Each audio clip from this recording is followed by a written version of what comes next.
Good morning and very welcome to the Czech Republic and the village of Bedřichove, where the second edition of the Ski Classics takes off with the legendary 50-kilometer race, the Jizerska Padesa.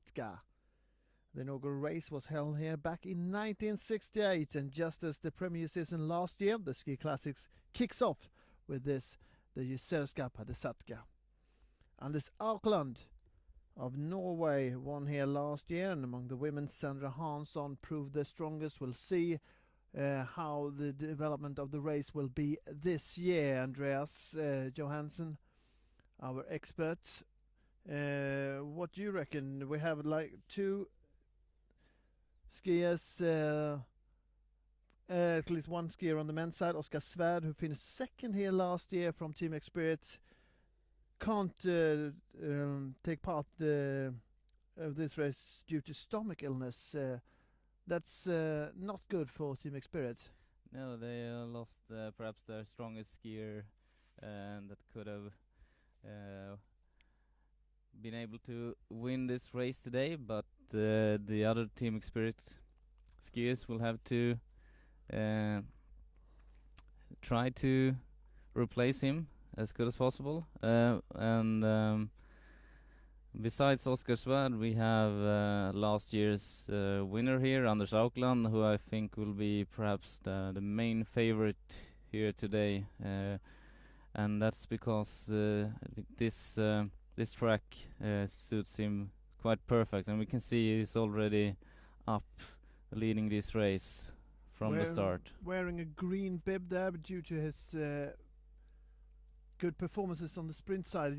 Sprint prizes last year where he won, so he's the sprint champion. The overall champion is Stanislav Rečák, who will race with a yellow bib. Stanislav Rečák, who finished almost 1-2-3 in all races last year. Phenomenal season by the Czech runner and the home skier of this event last year. There we have him with his yellow bib. Yes, and Stanislav Rečák will definitely be a skier to count on today. I think he will do an excellent race, as he always do. He almost never does a bad performance, but he's a little bit down in this first large group of skiers. Team Experience will count on Mattias Fredriksson today, the former Olympic medalist. Yes, definitely. He had a good start of the season, Mattias Fredriksson. Before Christmas, he competed in the regular World Cup, I think in Finland, Kuusamo, if I remember correctly. And but later he got sick, so he's now on his way back to his best shape, so we'll see how far he has come in his preparations for this year's Ski Classics. Anders Aukland won here last year with a time of 2 hours 5.40 minutes, and behind him was Oskar Svärd, who's not able to compete today in this race. And in third place we found Stanislav Rečák. And among the women, Sandra Hansson won ahead of Serena Boner, with Susanne Nyström of Sweden in third place. We have some reports that Serena Boner is suffering of back problems, but we'll see. We don't know yet if she will take part in this race. We'll have to come back with that information later on. But the Jizerska Padesa is the first race of the Ski Classics, just as last year. From here they will travel to Italy for the Marcia Longa, the 29th of January. Then they go to Germany for the König Ludwiglauf, travel to Estonia for the Tartu Marathon, just before the jewel in the crown in the long distance World Cup, the Vasaloppet. From Sweden on the Vasaloppet, the 90-kilometer marathon race. Then we go to Birkebeiner in Norway before the Ski Classics final in the Norefjell Rennet. So it's 7 races starting here today, the 8th of January, with the Ski Classics final the 31st of March. So it's quite a program they had to go through here. Yes, it is. And for this year, we have in Ski Classics one new race, which is the Tartu Ski Marathon. And we also know that the amount of prize money for the winner is doubled this year. So it's very interesting season this year in Ski Classics, and the skiers are very keen, of course, on winning this prestigious tour. We saw last year that the development of teams coming through in the long distance and the Ski Classics World Cup. Team Spirit of Sweden, Team Extra Personnel of Norway, Team United Bakeries, they two from Norway, and perhaps the Italian team, the long distance FMC, which it's called, is the teams with most resources and money. Yeah, that's true. And we have also some new smaller teams besides these larger teams, and both Team Spirit, Team United Bakeries has recruited some new skiers this year. For example, Team Spirit has now got Serena Boner, last year's winner of Ski Classics among the women, in their team this year. Unfortunately, probably not competing today because of back injuries. And we have also in Team Experience the young talent Anton Sjöholm, who won the youth Ski Classics last year. And Team Extra Personnel has also a new female skier, Laila Kveli, who won the Women Youth Ski Classics Cup last year. So they're definitely trying to increase their competitiveness, and it's a very prestigious fight between the different teams as well. And they don't hesitate to recruit over the country boundaries as well. So there are a lot of Swedes in Team United Bakeries, the Norwegian team, for example. Yeah, this year we have,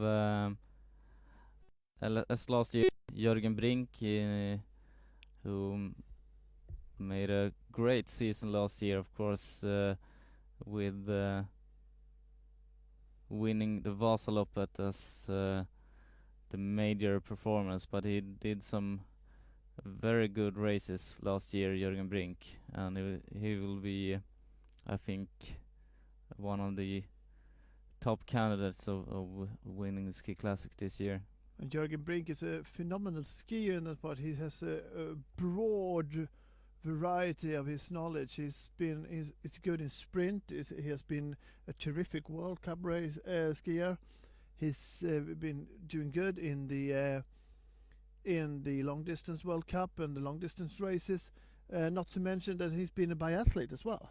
Yeah, that's true. He's very, very talented in very many disciplines, and I think in this race where we have a very tough course with a lot of uphill skiing, which where you need a very strong heart and lungs capacity, and that's why guys like Anders Aukland and Jörgen Brink, for example,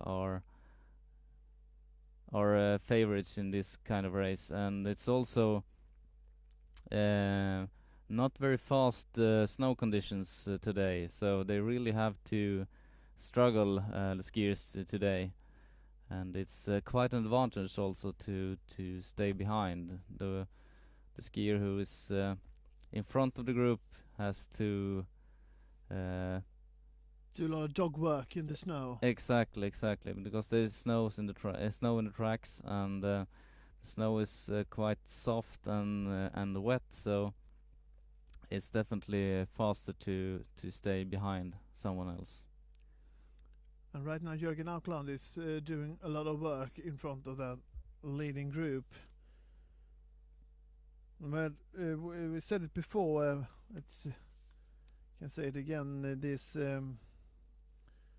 Jizerska Padesa is the shortest of the ski classic events with its 50 kilometers, but it's also the toughest perhaps. This 50-kilometer track in the beautiful Jizerska mountain region. It's not as flat as the rest of the ski classic races. The course is very much up and down, which you said, Andreas, and quite similar to a World Cup course. Yeah, it is. It is quite similar to the regular World Cup courses with quite a lot of uphill and downhill skiing, and it's also in this area where the World Championship were held a couple of years ago. I think it was in 2009. In Liberec, which is the closest, biggest city here, from the very beautiful mountain village of Bedřičove. Still Jürgen Aukland in the lead. Yes.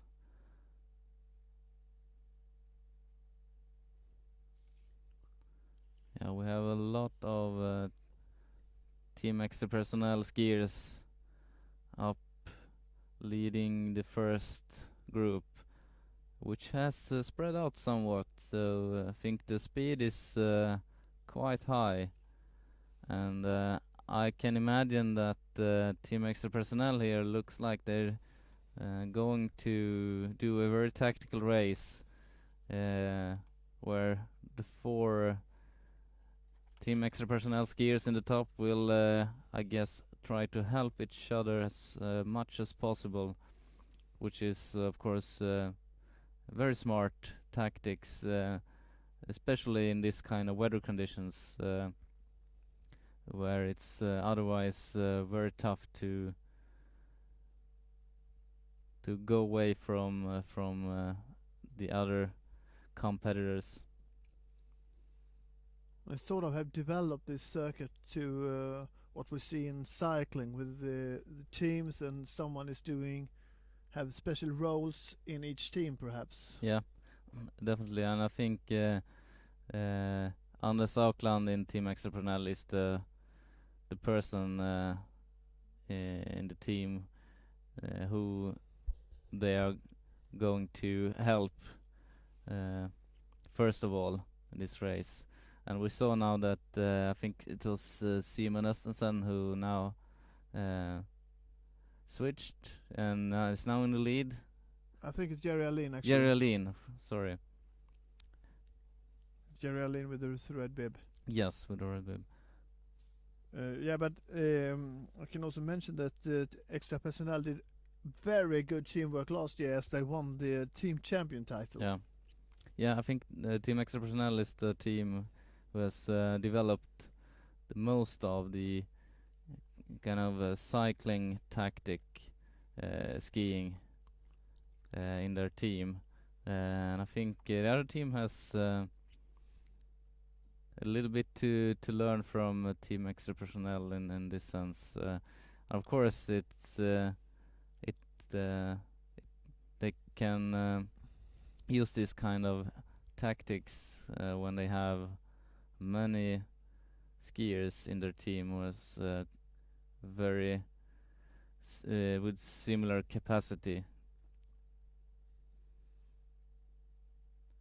And we can see that Geraldine looks very strong. He's when he was in the lead right now, he looks back and sometimes went a little bit too fast, and so it was a little bit of gap back to his teammates. We had to slow down a little bit. Just like many skiers, I would say that he's a person that could really enjoy this type of weather. Like the tougher condition it is, the more he likes it, Geraldine, isn't it? Yeah, he's a very tough skier, extremely strong. However, I think it's a little bit of a disadvantage that it's snowing this much. I think Geraldine likes the tracks needs to be very hard and um, well made so that his ski poles doesn't get buried deep in the snow, because then he gets no power out of his double poling. But I think the tracks here today in Jizerska Padesa looks very nice, so shouldn't be a problem for him. So I think Geraldine will definitely be a top candidate today. So there's a lot of people waiting to get off in this 50-kilometer track after the elite runners. Record number of participants here in Jizerska Padesa is 6,500. We'll see how many. I don't get any information yet about how many there is today on the starting line, but there is a lot of skiers. And this type of skiing has grown in popularity year after year.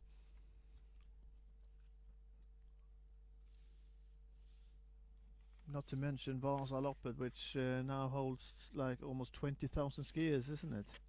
Yeah, I think the limit is around 17,000 participants in the Vasa ski race, and it's very fun. This trend all around Europe with increasing interest for skiing, cross-country skiing, and long-distance skiing in particular. Simen Østensen of Norway. Familiar name that's up in lead now.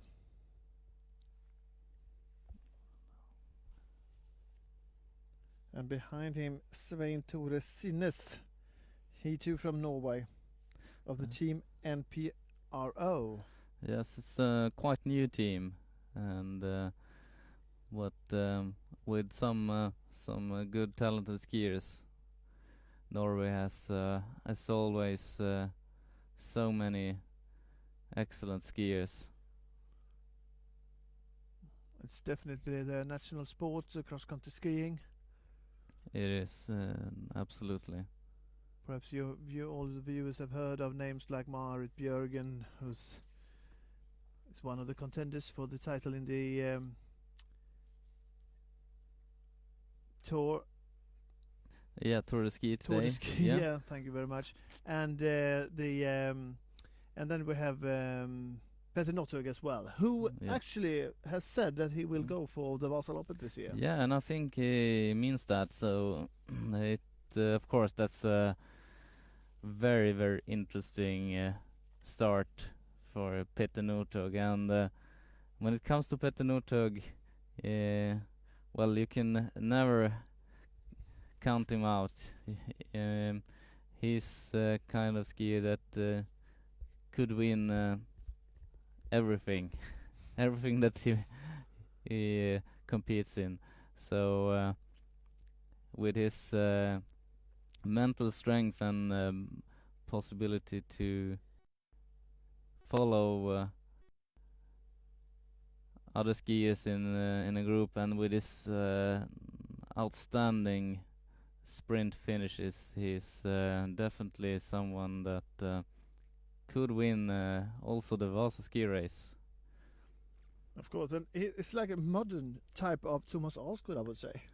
Yeah, but with an even stronger finish than Alsgaard has, but very, very all round.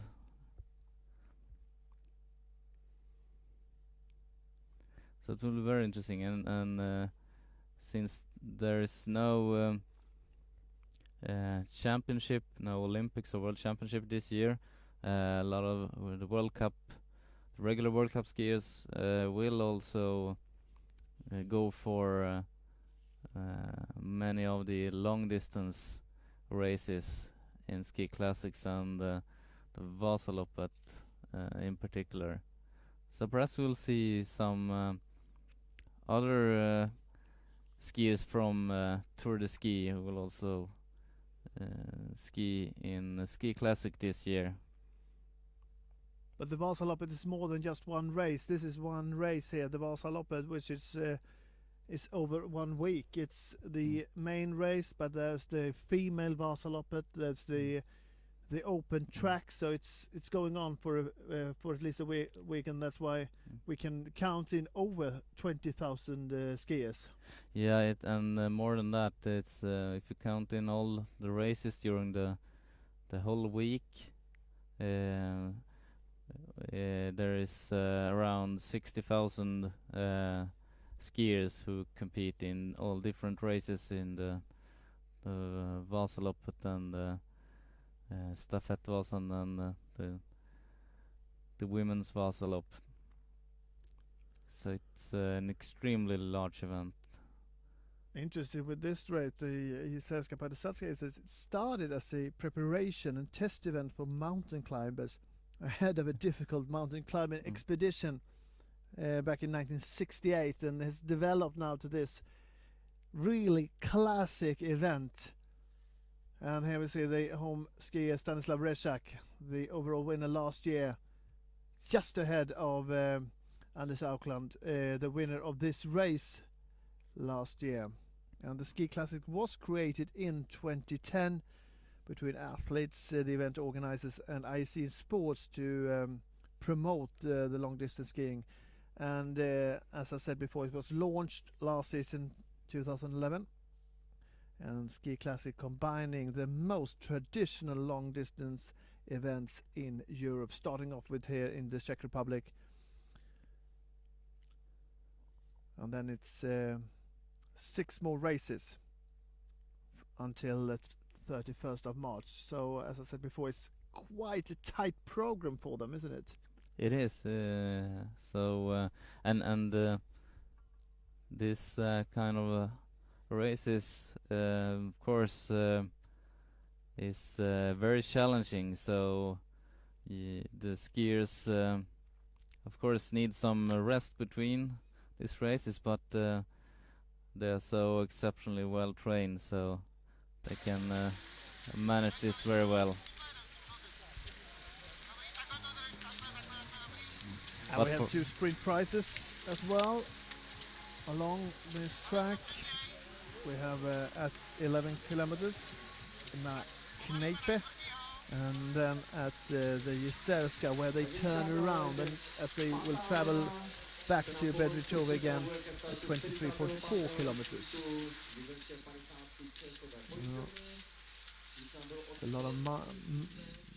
Quite a lot of money, and also quite a lot of points that will be awarded at those sprint points. Here's an interesting skier, Tony Levers of Switzerland. A new skier in Team Spirit, Tony Levers, former World Cup and World Championship skier, has some very good results from his former career. Has placed himself among the top 5 in many World Cup and World Championship races. Been one of the skiers in the Swiss national relay team for many championships, and last year he did some very good performances in long distance ski races with the 4th place in Marcialonga as his top performance. So it's definitely show good capacity as a long distance skier, Tony Levers. And it is a fact as well that there's a lot of skiers which have passed 30 years of age, and it's almost impossible to start with this type of races. You have to go, it's a long test before you can actually start going for these long distance races. Yeah, that's true, and I think it has to do with the need for extremely high endurance to be able to win this kind of long distance ski races, and that kind of endurance you can only get after many years of hard training. So that's why we see that top long distance skiers are almost always around 30 years and more. We have Stanislav Reshak, who's has been competing for many years, and he keeps getting stronger and stronger every year, seems like. Stanislav is like 39 years of age this year. Anders Aukla turning 40, just as Thomas Alsgaard, Mattias Fredriksson 39, so it's many of the best skiers are almost 40 years of age. Yeah, then they still perform extremely well and are among the absolutely best long distance skier. Very elegant skier, this number 15 here, Svein Tore Sinnes. And Rechak working hard. We can see some of the skiers, like Jerry Alin, for example. He double poles all the time. I wonder if he perhaps is racing without any kickbacks today, or if he has not as good grip as he would like. It would be very tough to go without kickbacks, without grip today, since it's very much uphill skiing today. And we have Mattias Fredriksson, who seems to struggle a little bit, as I can see. Not perhaps having the best day today. It looks like he's really struggles. Yeah, not as easy or relaxed skiing as his competitors in the top group. I should say that Mattias Fredriksson also is a fighter. He's not the most technical skier, but this certainly looked like he was struggling. And now we're reaching the first sprint prize. Na Kneipe at 11 kilometers. And it is interesting to see the tactics, who is interested in winning the sprint prizes, but of course you waste some energy to sprint for this sprint prize.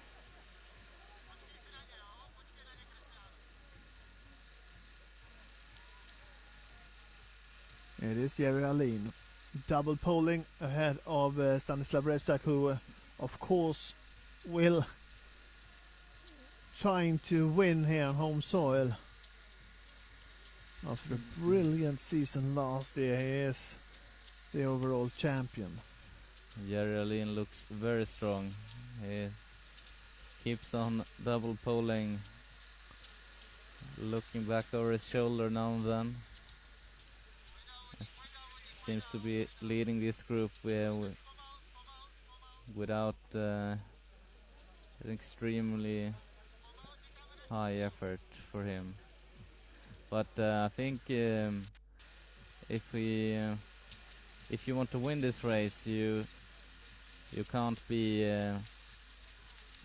number one leading the others all the race, because then you'll waste a lot of more energy than your competitors. Diagonal skiing for Auckland, and his brother just ahead of him, as we saw Alin still double poling very hard in front. Yeah, we can see some of the skiers are double poling, even if it's quite uphill.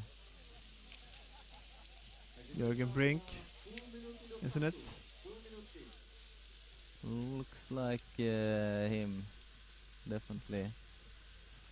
Oh, my mistake. That's Oh, Lars Lars Ljung, Ljung. yeah. A very talented Swedish skier. Number 14 there in the red dress is Martin Kukal, another Czech skier. And with lots of World Cup results behind him as well. Yeah, it was previously a very good World Cup skier with some very good results, and also even medal in the World Championship. Stanislav Redzak up in the lead for the sprint prize. Yeah, it definitely looks like Reshak wants to win the sprint prize, but now he had something to drink at perhaps not very good place if he wants to win the sprint prize, because now he lost the first place to Jerry Aline again. Approaching Kneip at 11 kilometers, the first sprint prize. There is a second prize as well at Jizerska after 23.4 kilometers. And this is a 50 kilometer race. And the Jizerska Padesa kicks off the ski classics of the 2012 season. So we see now that the groups are spreading out a little bit. We have a top group who is starting to move away from the other skiers. Anders Aukland won last year by almost 2 minutes down to Oskar Svärd, who in his turn was almost 2 minutes ahead of Stanislav Redzak. And last year we saw Anders Aukland getting away quite early with only Oskar Svärd behind him. Yeah, it's a very demanding course, as we said, with some heavy climbing to do, so it could end up with quite large differences in time differences between the skiers. So a view there of Liberec, which is the 5th largest city in the Czech Republic with 150,000 inhabitants. Host of the 2009 World Skiing Championships, just as Andreas said before. And this is an area which where a lot of Czech cross-country skiers come from as well. It is kind of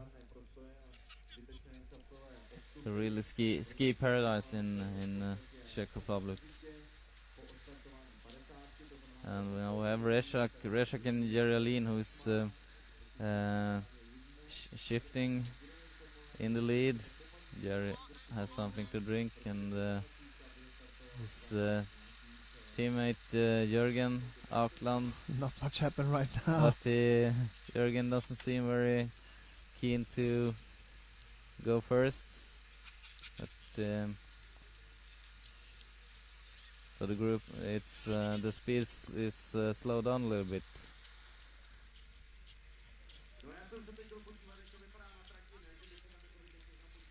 Quite a heavy snowfall as well. It is. So for this the snowfall is not very positive for Aukland or Reshak or skiers who want to try to break away from the group, because the snow is very much in the way. 1792 there is Stein Remset Andersen of Team Extra Personnel. High number, but he's really challenging among the best here. Very good race from him. We have Italian there as well with number 22, Sergio Bonaldi. So another strong Italian in this race, Marco Cataneo. We'll see how this race will develop for him as well. And we have number 5 from Team United Bakeries, Auden Laugeland. He's a very strong skier. Made great races last season. And now we're going for the sprint prize here. Some problems there for Bonaldi. And we had Jürgen Aukland. Jürgen Aukland took the prize, didn't he? Went first over the sprint prize line. And is now in lead in the sprint ski classics.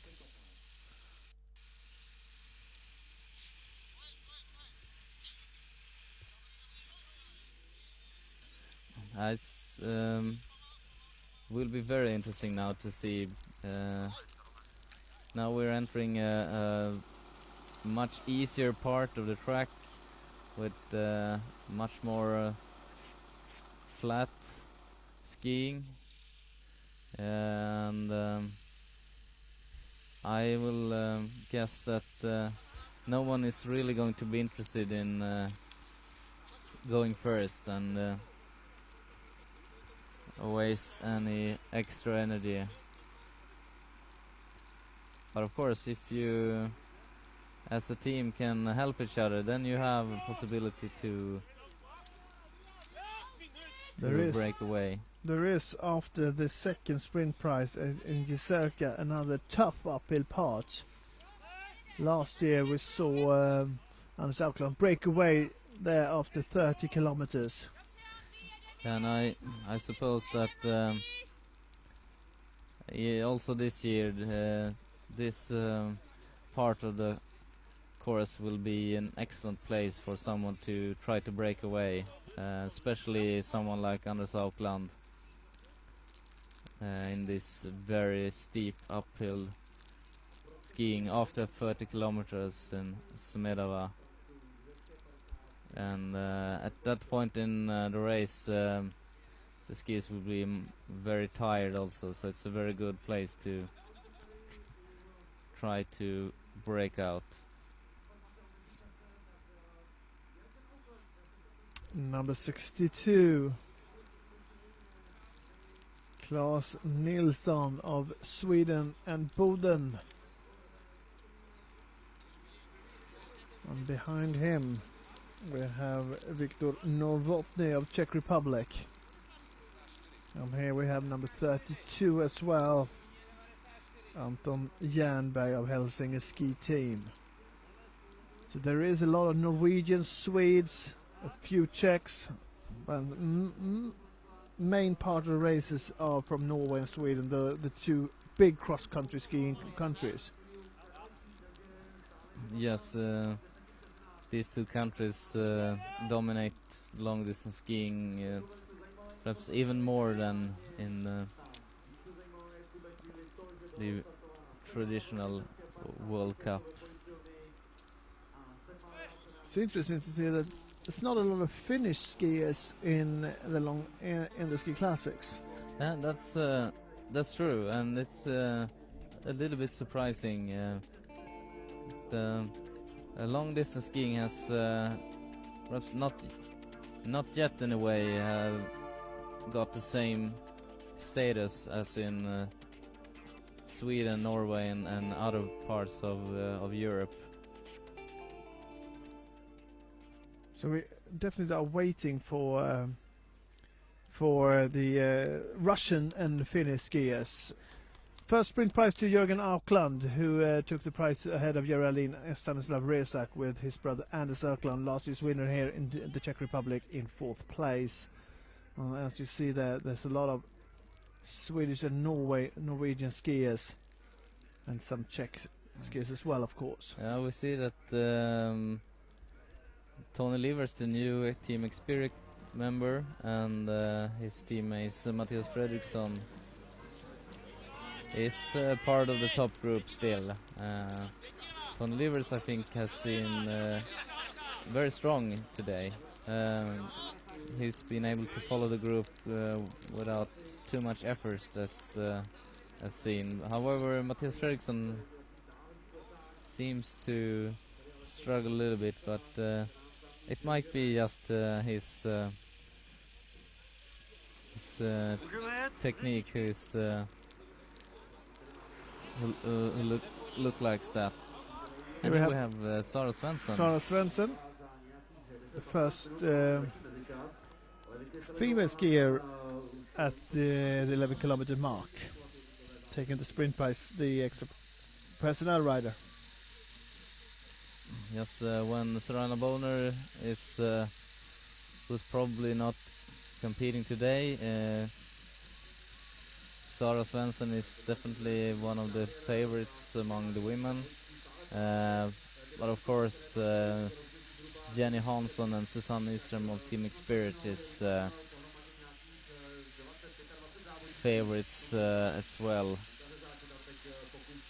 And we haven't seen Sandra Hansson, but she is supposed to have started today, and she definitely is one of the candidates to win today. The last year's winner, Sandra Hansson. Sandra Hansson, who has her own team this year, Team Mo Elven.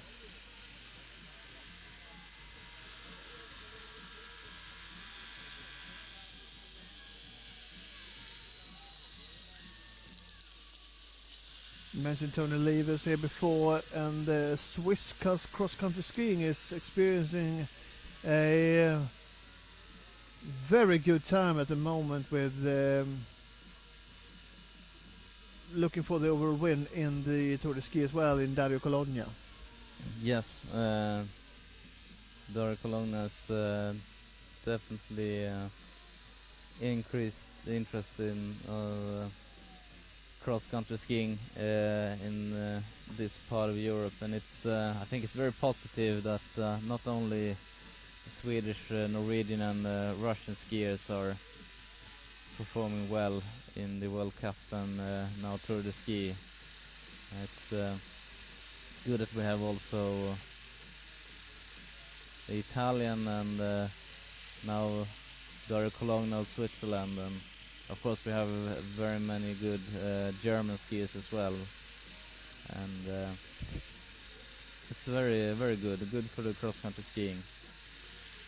It's interesting with this great alpine tradition that they have in Switzerland, that you dare to break new barriers and take a new sport and make that popular as well, which in some sort of ways Tony Levers has done, and now Dario Cologna is doing a phenomenal work with. Yeah, definitely.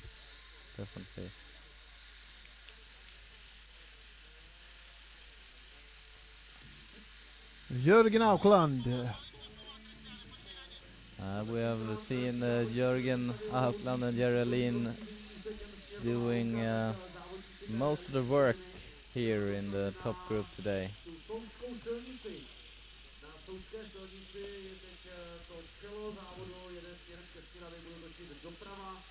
And Jerry Alin still double poling. I think Anders Aukland has had a perfect race this far, not being forced to be in the lead at any time. Been able to... Looks like he's trying to break away now, Jerry Alin. Jerry definitely made a strong increase in speed. Unfortunately, we can't see it right now.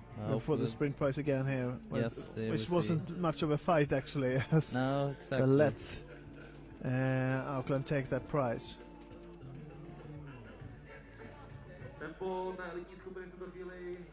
Jerry Alin, who has double poled the whole Vasaloppet, hasn't he? Like 90 kilometers. Yes, he did. The year when he finished second after Anders Aukland. Double poling for 90 kilometers.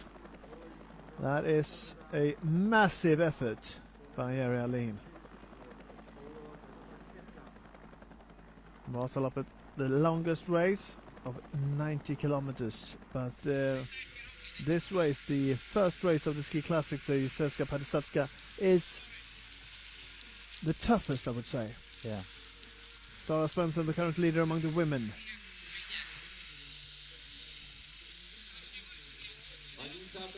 She's quite alone there. And at the first sprint prize we had Sara Svensson in clear lead, over 1 minute before Tatjana Manima. And Antonella Cornfortola's number 3 over 1.5 minutes behind, and Jenny Hansson together with Antonella Cornfortola. So Sara Svensson is going extremely well this day. 2-minute advantage down to one of the favorites, Jenny Hansson. It's very, very much after only 11 kilometers.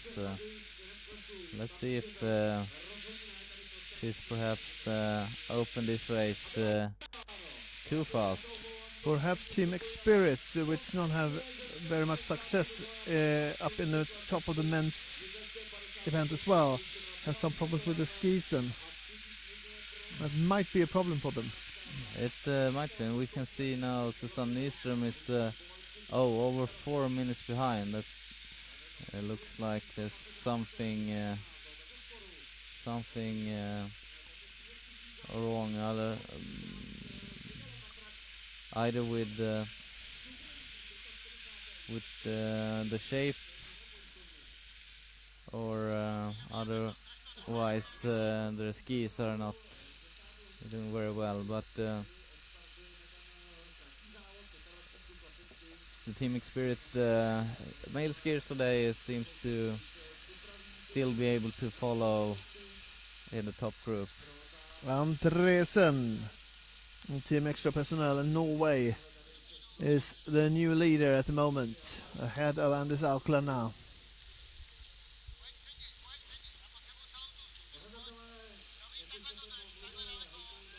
Young skier, born 1991.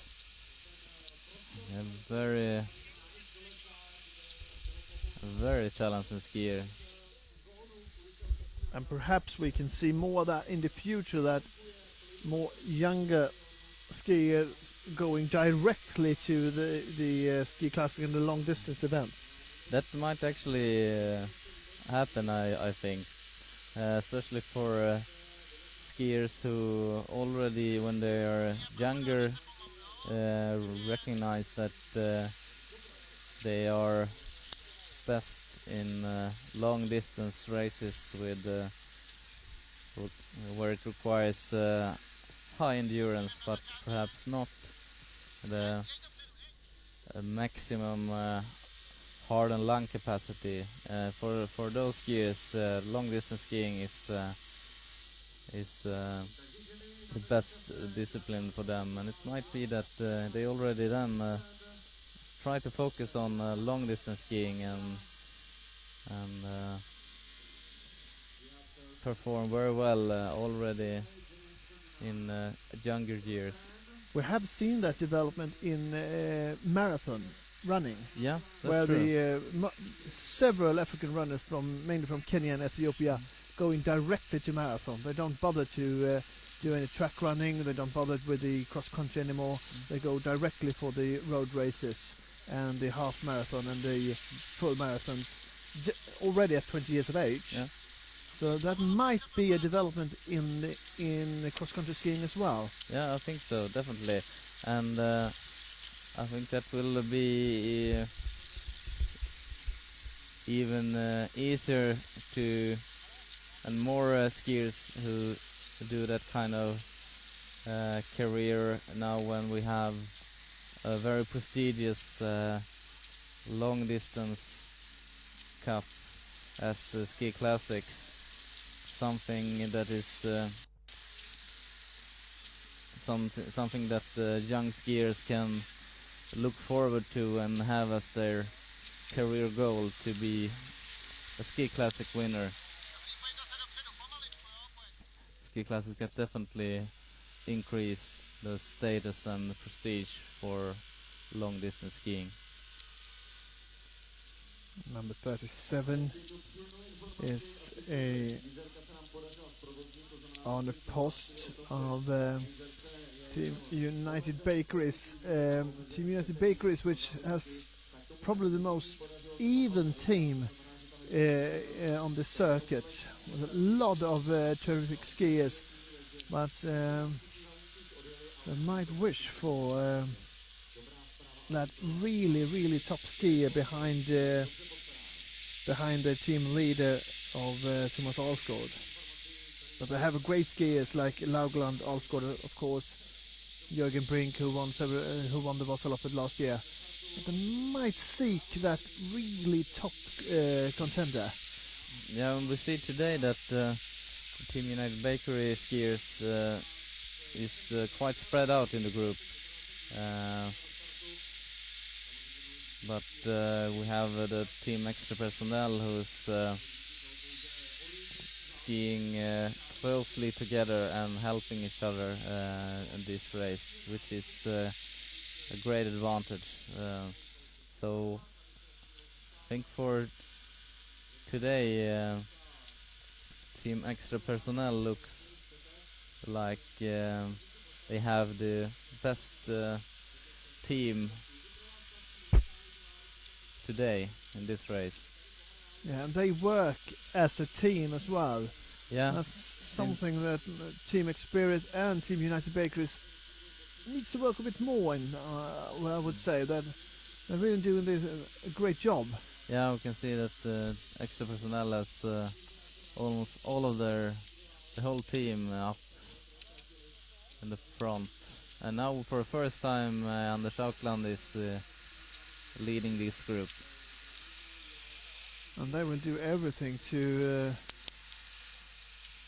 make sure that Aukland is having a good journey, and probably as they want him to take the victory here. Definitely, I think of course so also Jürgen Aukland and Jerry Alin and the other in Team Extra Personnel would like to win, but I think they also try, as it seems, to help each other as much as possible. Stanislav Rezak is going outside the tracks there. Looks like he has good skis. Yeah, I think Rezak will be very dangerous today. And quite interesting to see Anders Aukland actually doing a lot of hard work at the moment. I think he will go for the same upper part as last year. Break away after 30 kilometers. I think that would be an excellent place to make a move for Anders Aukland.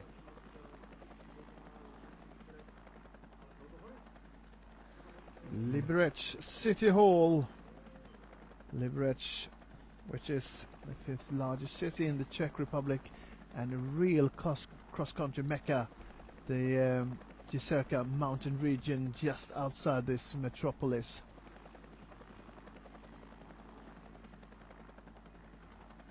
And the Czech Republic has produced several great runners over the years. Stanislav Rezak is one, Martin Kukal, Lukas Bauer, Kurunka back in the Czechoslovakian period. Yes, we have the female Katarina Neumanova, who's won several Olympic and World Championship medals during her long career.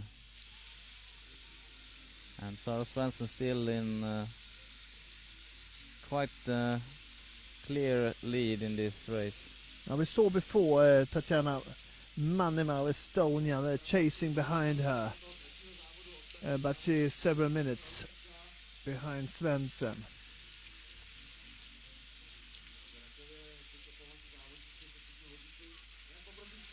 And yet another Team Extra Personnel skier. Yeah, a very impressive performance of the Team Extra Personnel team. It might be that they also have the best skis today, and prepare them better than the other team. The Norwegian waxing team in the World Cup circuit as well is famous for always preparing good skis for the athletes. Yeah, they have a very good tradition of preparing the skis very well, and it might be that also today. I can see that Jerry Alin has been double poling the whole race. It's incredible strength. Do you think he will compete with unwaxed skis today then? It's looked like that, definitely, because he haven't used his legs during the whole race. So and maybe he then has Extremely strong in his upper body. and going without a kickbacks, he should have the best glide on his skis, which will be then extremely important in the finish of this race.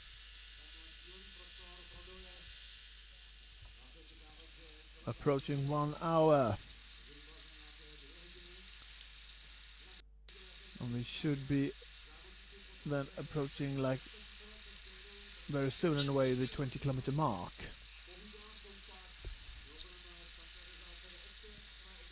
I think the winner time this year will be not as fast as last year due to the weather conditions this year, so it's not as good as last year. Winning time last year for Auckland was 2 hours and 5 minutes.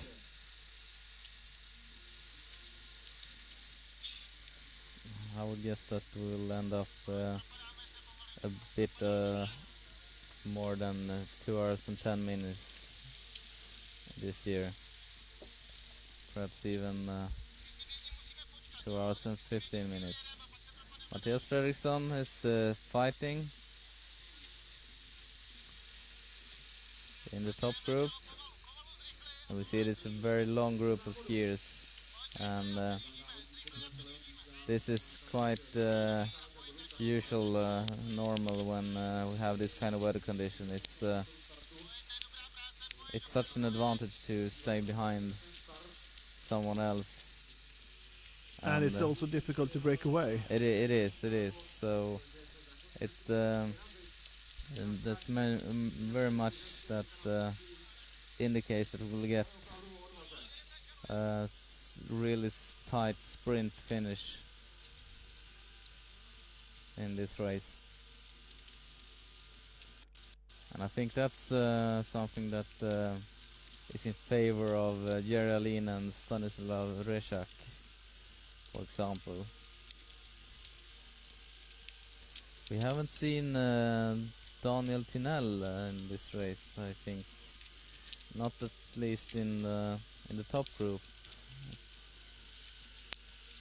The former Vasaloppet winner Daniel Tinell, but perhaps he has a bad day this day, or maybe he doesn't even started today. We will see later on. I was out preparing skis yesterday to now, and was really looking forward for this race. The former Vasalopp champion, who has 29 on his bib, if you will look out for him. Tunnel, who also has his own team, Andreas. Yes, he has his own team together with his younger brother, Rickard, who's a young skier, and Daniel Tinell is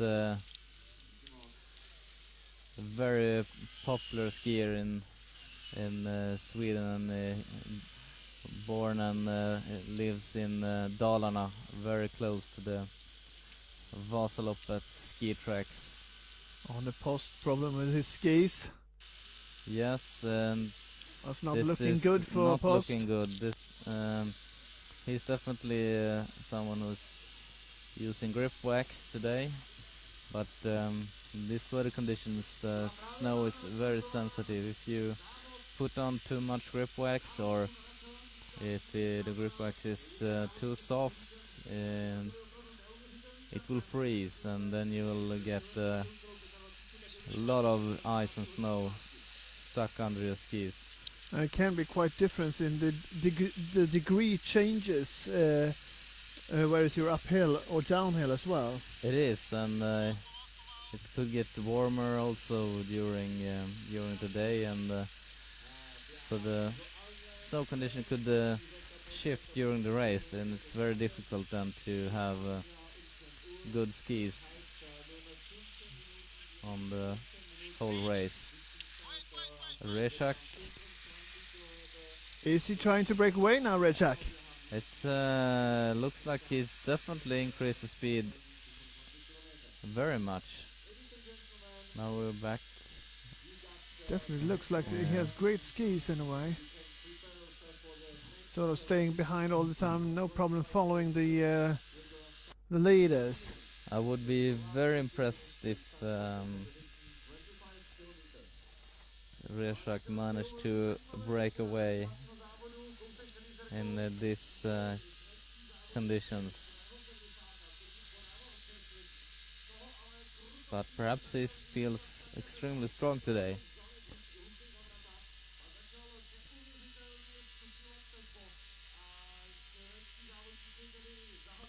And the snow keeps falling from the grey sky in the Czech Republic.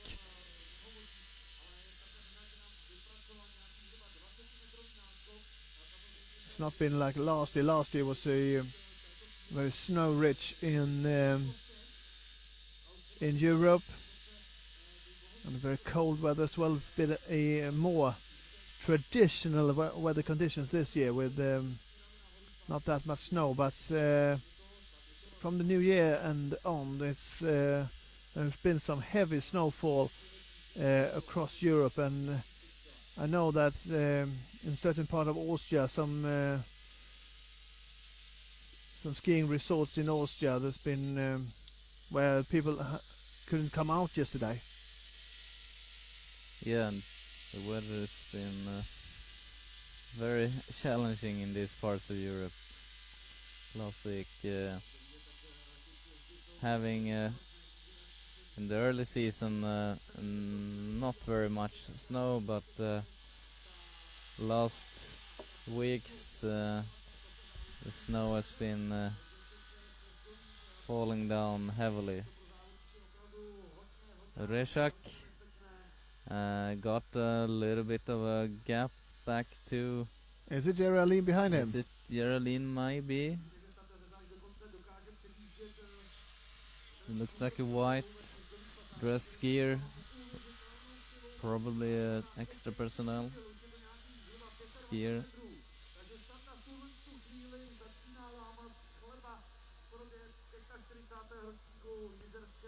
And this downhill part, I guess, Tricky will have downhill part. very many amateurs falling this day. So much snow, it's easy to get stuck.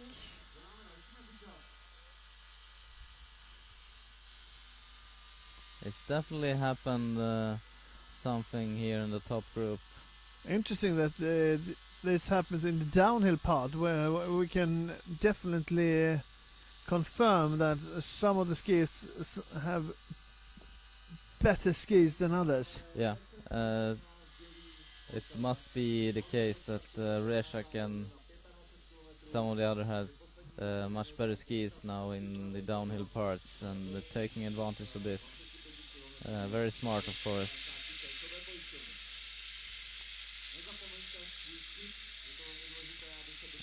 We see a lot of skiers having problems with the skis. The grip wax is freezing, and They Sara Svensson, Sara women leader. Svensson following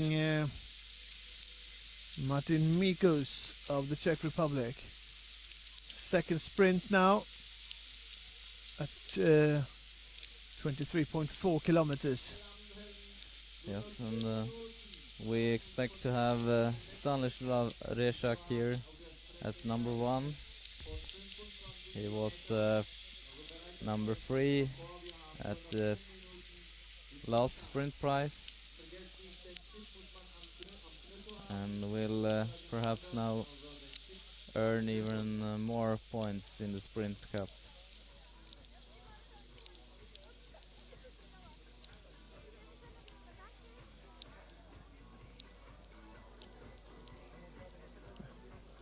The audience eagerly awaiting the top skiers. And as it looked before, Stanislav Rešak got away together with Jerry Aline. Wonder if that is the case, as the top group now will come to the second sprint prize at 23 kilometers. Well, it certainly looks like Stanislav Rešak's double poling here. Rešak, yeah. And who has been able to follow him? Yeah, just see a scooter at the moment. Is Jerry Aline behind Rešak? It is Rešak who takes the sprint prize ahead of Aline. It's Rešak versus Team Extra Personnel, you could say. Jimmy Johnson from Team Spirit. Sorry, I missed him. He's also joining the first group with Rešak. And the Auckland brothers as well there. Yeah. So we have Rešak, and we have Jörgen Anders Auckland, Jimmy Johnson, and Jerry Aline in the very first group. It was really Rešak who set the pace here, and there were a lot of skiers who did not manage to follow his speed. Anton Sjöholm, the new young skier of Team Spirit, is 50 seconds behind. Anton Sjöholm, who won the youth champion prize last year. Team Spirit rider. Here we have Daniel Tinell, number 29. The position 29, 1 minute and 12 seconds behind. It's a little bit too much, I would say, today. Don't expect Donald Tinell to fight for the victory today.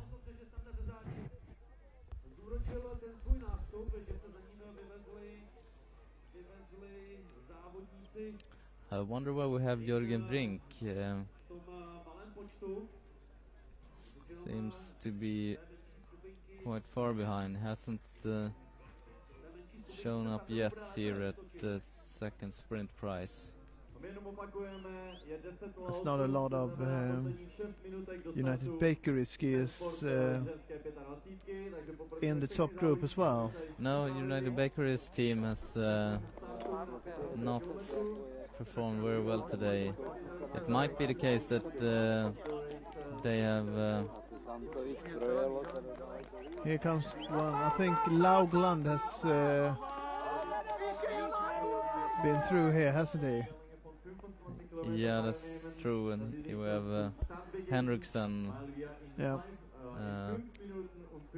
of Team United Bakeries, quite far behind. It might be that their skis are not very good today.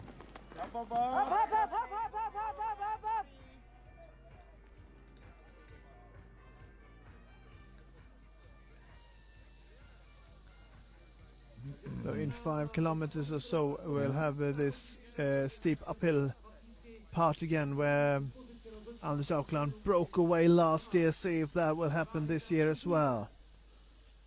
Yes, now we're starting uphill skiing for about 7-8 kilometers, and it's Anders Aukland leading this top group, and in the left track we saw Jimmy Johnson of Team Spirit. Jürgen Brink passing very far behind, 3 minutes 39 seconds. Well, that's not Jürgen Brink's day today then. No, even if we have seen last year that Jürgen Brink made astonishing strong finishes, I don't expect him to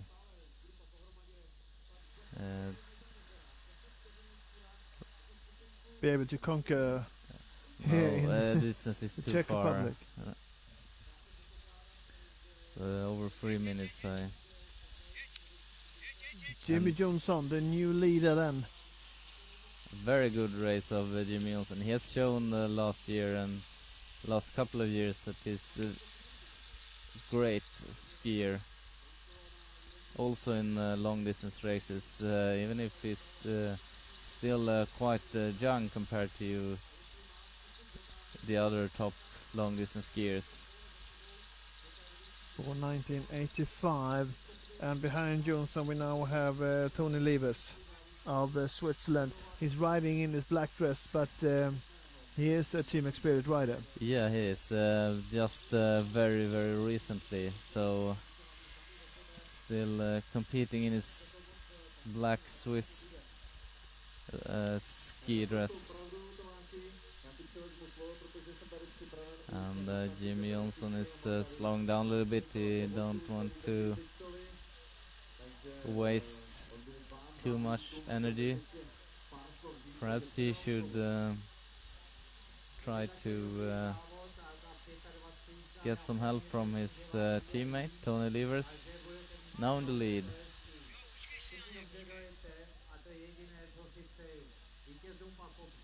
Tony Levers ahead of Anders Aukland. But we see now that the pace has gone down. The skiers behind is catching up. Reshak that's in his own track. Is Reshak also competing with no wax on his, no grip wax? Because he was double like poling uphill as well. Yeah, and of course Anders Aukland is very well aware of that Reshak and some of the others are not using grip wax, and it would be a very smart tactic for him to go as fast as possible in the next uphill part to really get his competitors really tired. It's very tough, and to go double poling uphill. Downhill, his ski is working terrific anyway. Yeah. Stanislav Reshak. Yeah, I think he's great skis. Very good glide. Expecting Sara Svensson here. Yes, the women leader still Sara Svensson, and we will then see soon if she has managed to keep the distance back to Manima. And interesting to see if Jenny Hansen has if she has increased the distance to Jenny Hansen, or if she has been able to do a bit better here between the first and the second sprint points. Still Tony Levers. It looks to see very strong Tony Levers today. Showing excellent, beautiful technique and very relaxed skiing. Very impressive. Elegant skiing from looking Tony very Levers. relaxed. It's actually quite similar beautiful technique as his countryman Dario Cologna. Also very elegant skier.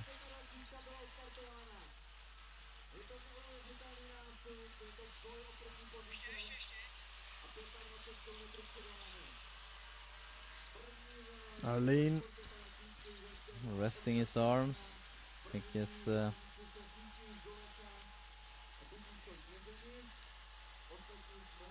Östersson behind Auckland. All of those three. you can see from that Team Extra Jerry personnel. Alin he's standing up very early. And it's very interesting to see if all the rest of the Team Experience team have bad skis, then Jimmy Johnson has done something in particular, because Jimmy Johnson he has seems to have great material. Yeah, definitely. Jimmy looks strong.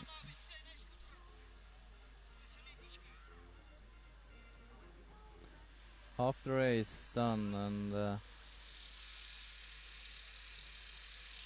1 hour and 16 minutes. I think we'll end up with a finishing time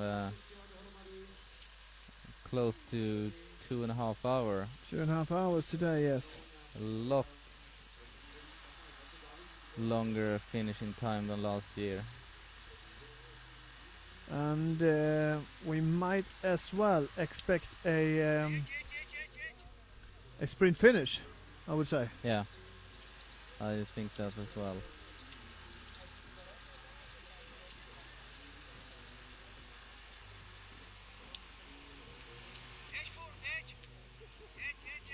Soon we can expect a quite steep downhill part before the 30-kilometer mark, and then it's very much uphill for a few kilometers.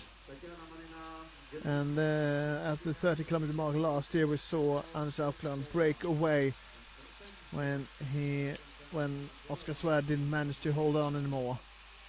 See if we have that development this year, but there are some double polling specialists in front here as Rezak and Alain leads the first group, but Levers and Auckland was looking very relaxed, Andreas. Yeah, absolutely.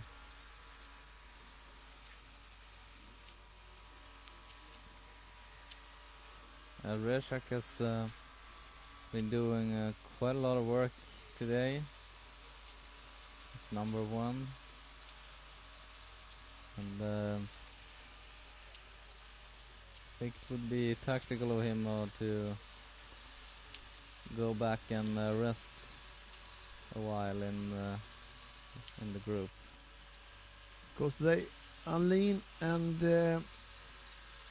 Rezak, if they race with no grip work, they will have a tough part of the race very soon anyway. Yeah. Second sprint prize to Stanislav Rezak ahead of Jerry Alain, with Jimmy Johnson of Team Experience in third. We actually have Matthias Fredriksson still hanging on to the top group.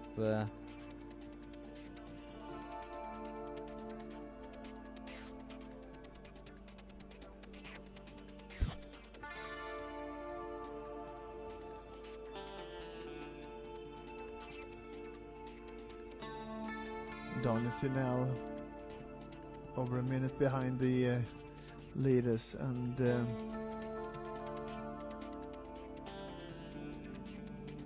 Jürgen Brink way back.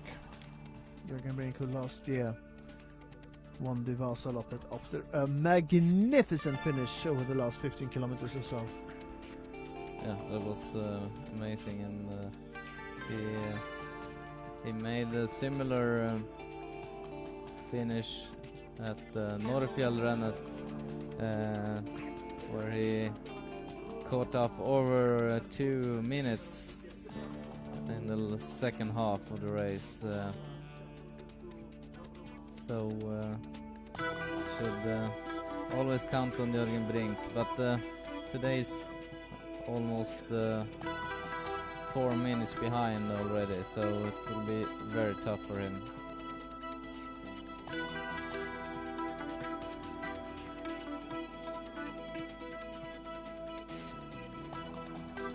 I think the skis will be very important today.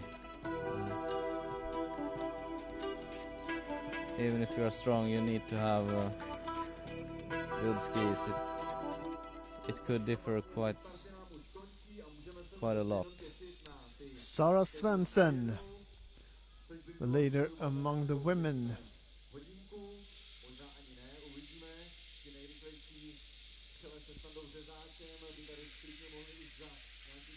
She had a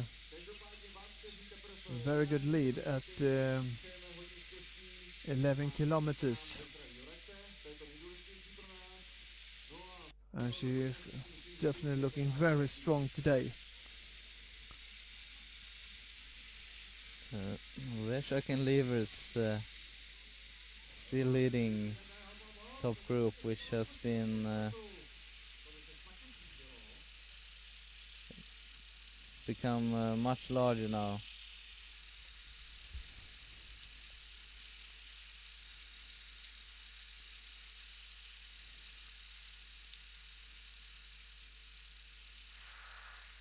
There's a bunch of 20 skiers there almost.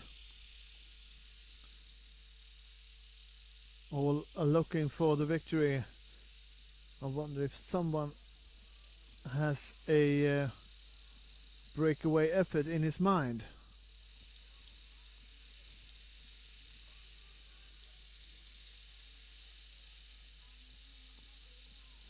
Yeah, because soon we will enter a downhill part and a short downhill part, followed by a steep uphill part, and I expect someone to make a move in this uphill part, especially someone with good grip on the skis today. And we have the Andreasen getting a few meters here. Yeah, I wonder if this is team tactics skiing from Team Extra Personnel. Perhaps Anders Aukland wants someone in his team to increase the pace. Well, it certainly does. Stian Remset Andreasen, just 20 years of age.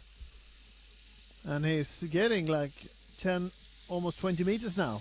Very, very strong of him. It might be a tactics to get the competitors tired and then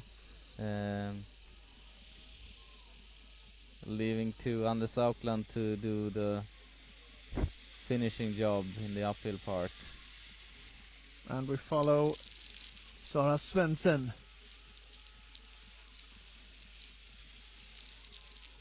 Leader of the women's race.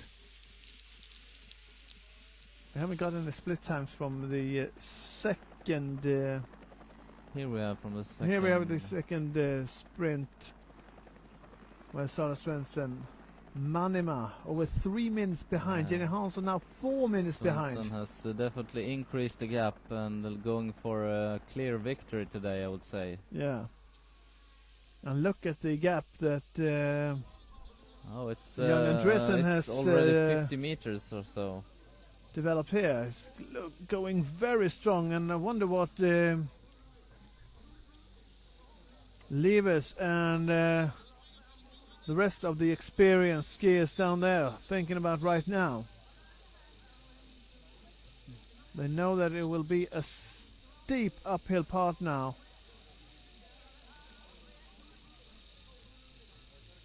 It looks like the rest of the group doesn't really take this breakout try very seriously. Maybe because it's a young, unexperienced skier, but they might perhaps underestimate his powers today. And as we all know, that is one of the most dangerous things you can do in the world of sports, to underestimate your opponent. Definitely, and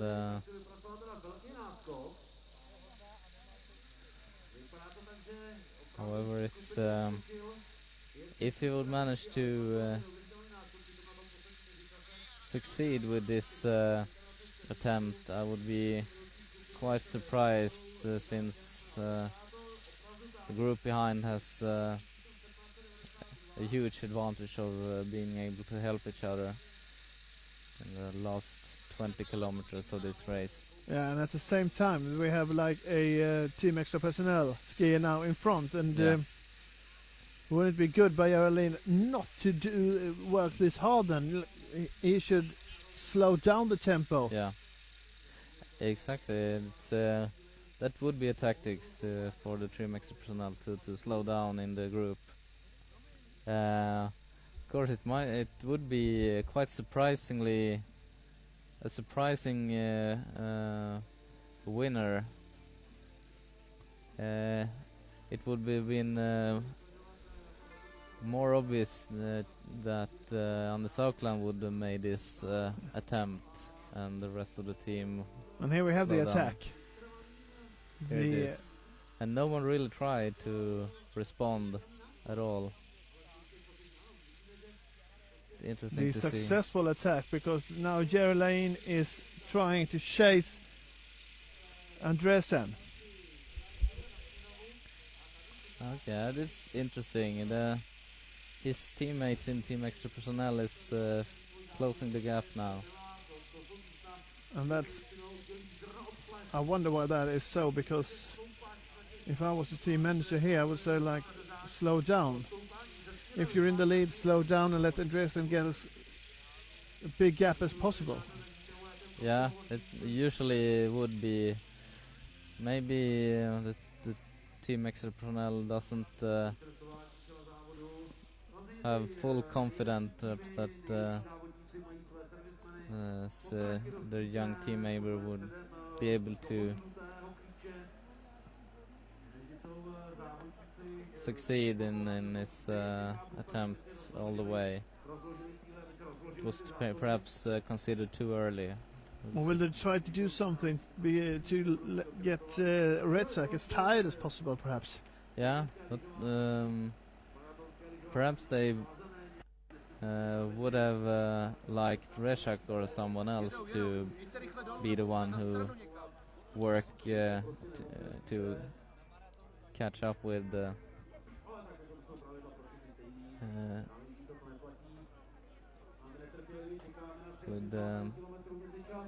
with him, but he didn't go for that, Reshak. So Alin had to do the job himself.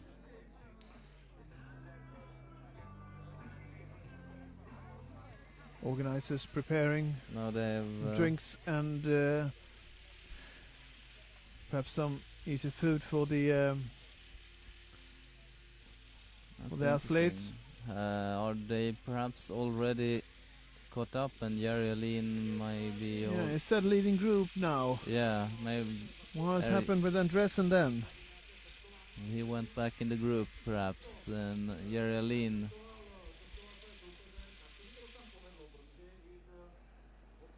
This Midava at 33 kilometers. This is where the last very tough uphill part comes. This is where Anders Aukland broke away last season. Yeah, now we will come to one of the most important points in this race, where it's possible for any skier who's feels strong to make a move going strong uphill. And Jerry Alin is first there. Two Auckland brothers, Rechak, Levers. I wonder what happened with Andresen, because he's not in that group.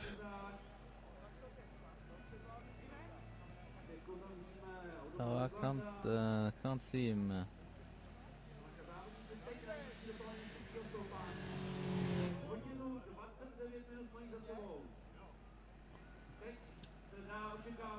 I'm looking out for a bib with number 1792, but here comes Anders Auckland. Now is Well, going he the tried lead. to do what he did last year. Yeah. Aline is struggling hard, double polling. So does Rechak.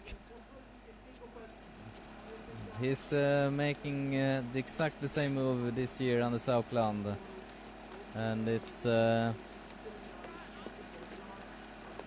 absolutely right thing to do. Now it's absolutely maximum speed from Anders Southland. Maximum speed of Anders Auckland. There he is, Andresen. Yes, he's caught up. Number 1792. So it's the two Auckland brothers. And yeah, Jürgen Auckland also going without grip wax. Livers and Andresen. Aline and Rechak.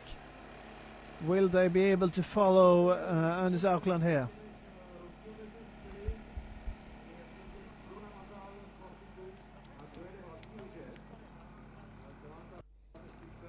Many skiers who have trouble following. Matthias Fredriksson is one of them. Oh, this will... Auckland, Levers and Andresen in the left track.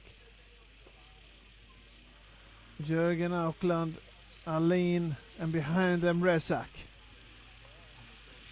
This will take an enormous effort from Auckland, Jürgen, Jari Aline and Rechak, who is double poling all the way.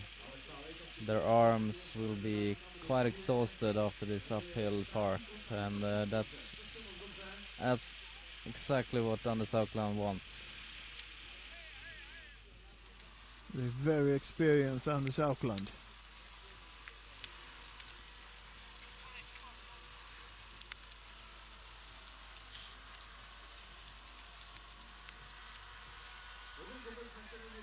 Matthias Fredriksson. Struggling hard at the moment. The Swedish fighter of Team Xspirit. World Championship medals, Olympic medals.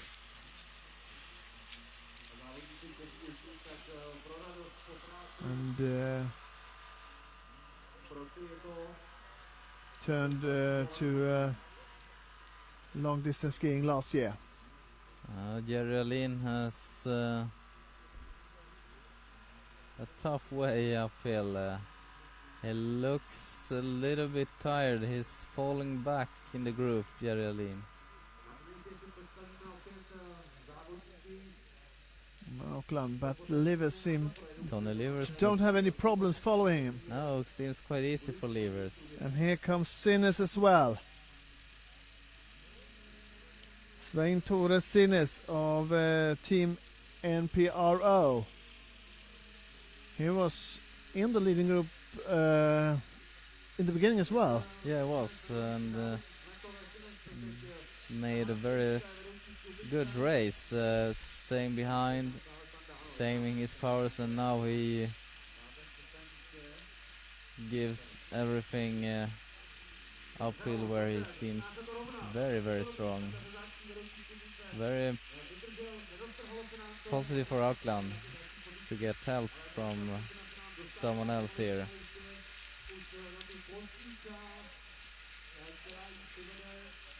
Looking very relaxed in this as well. Just as Livers behind Auckland.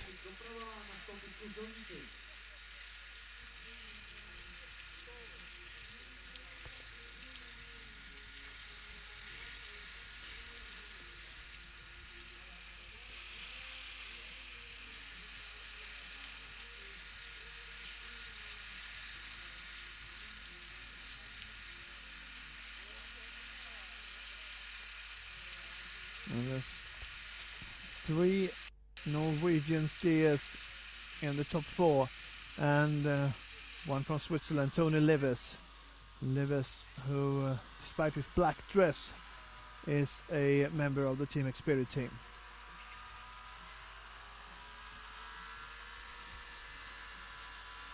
We just saw Geraldine, who is struggling quite hard to follow right now, and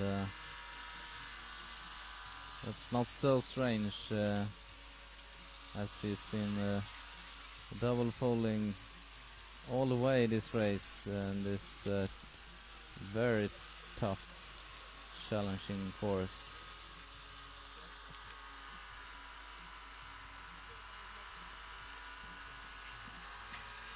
Redchak is there. Yeah, seems to have a little bit easier than Arlene to follow. Yeah.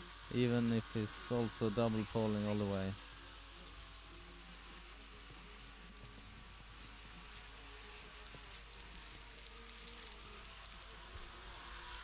Turning 39 this year, Stanislav Redchak and Anders Aukland will be 40 years of age this Olympic year. Used to be Winter Olympics and Summer Olympics in the same year, but that was separated when Lillehammer in Norway hosted the 1994 Winter Games. And since then it's every other year Winter Games and Summer Games. So this year it will be the 30th Olympic Games in London. And the next Winter Olympic Games will be in Sochi in 2014.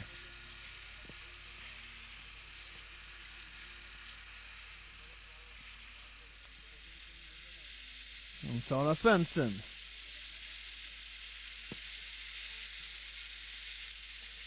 The leader of the women's race. It's been a tremendous race. Yeah, very strong race. Sara Svensson will... oh, she missed her drinking station. But they have many more, so I think she'll be quite okay. They have a large service team, all of these larger ski teams, giving them all the support they need all through the race. The top skiers drink every 4 kilometers or so. There are quite many stations where they can get some energy drink, which is needed to have energy all through the race. It's easy to think that you can rest in the downhill parts, but the downhill parts is tough for the legs as well. It is. And you have to be very have a good balance because it can be quite high speed. It is, definitely. And if you're tired, Jürgen Aukland is trying to break away. Yes. And Jürgen is one of the skiers today who's double poling today without grip wax. And we have now passed the steep uphill part, and now we have downhill skiing almost all the way down to the finish. So now's the time for Aukland, Jürgen Aukland, Geraldine Redchak, who probably has very fast glide on their skis. And Aline is just behind Redchak there. Yeah. And here comes Svensson at the 30-kilometer mark or so, just before the uphill part. So she's not that far behind, actually. Oh, he's done excellent race.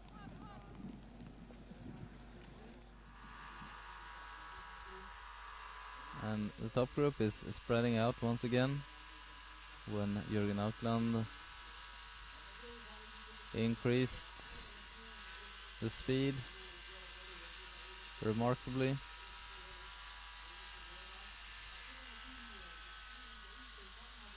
Mattias Fredriksson.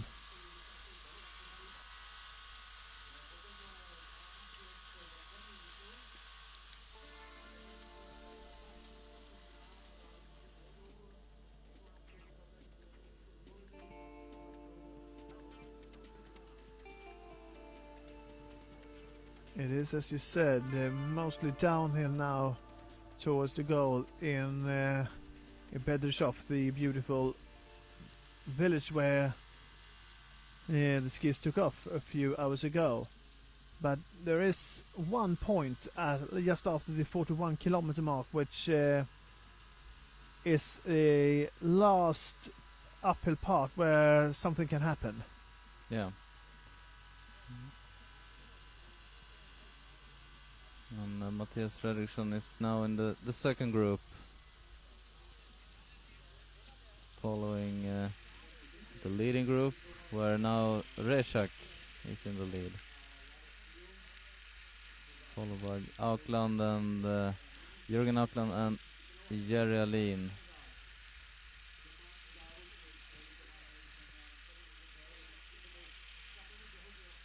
And the speed is quite high now. And really pushing now in their effort to get as much speed as possible. To mention it again, Rezak is competing with a yellow bib. He's the ski classic overall champion, and Anders Aukland is competing with a green bib, declaring that he is last year's sprint champion. And we have Jerry Alin behind Jürgen Aukland there in his red bib.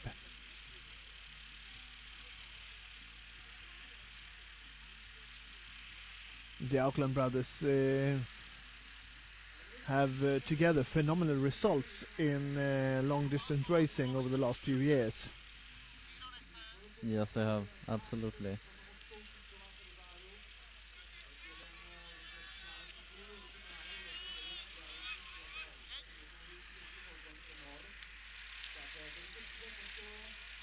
Wouldn't it be good for Rezak and the Czech supporters to have a Czech victor here today? Stanislav Rezak, who finished third last year, distanced by over 4 minutes then of Anders Aukland. But I think there will be quite a tight group this year all the way to the finishing line. And the elite skiers is meeting the amateurs, and this we saw this last year as well. This is a tricky part. It's important that the amateur stays on one side of the tracks, because it's going quite fast now. Yeah, definitely. It's and could occur some accident otherwise. It seems to go fine. Here we see Jenny Jenny Hansson. Hansson, but she's very far behind, and it looks like she has very bad grip. Yeah, no grip at all. No grip at all for Jenny Hansson, and it's very tough. this has been a tough race for Jenny Hansson, and no women has yet have that strength to be able to double poling for this type of race. Oh, that's some difference between men and women skiers to double pole in such tough course with uphill skiing. It's takes an extremely strength muscles in your upper body, which where man has a huge advantage. No grip at all for Jenny Hansson. This is a struggle for her. It would be actually save her some time if she stopped and got some extra kick wax. This is terrible. And look at Sarah Svensson's skis. She has That's a huge difference. excellent skis with good grip. And then you can go with good technique. And it's terrible to have the skis of Jenny Hansson for 50 kilometers. It's very tough. And I suppose Susanne Nyström might have the same problem. Just even more far behind than Jenny Hansson. And we have last year's youth ski classic champion Laila Kveli now competing for Team Extra Personnel. She's not having that good grip either. No, it looks like this has been a not at tough all. journey for Kveli as well. Yeah.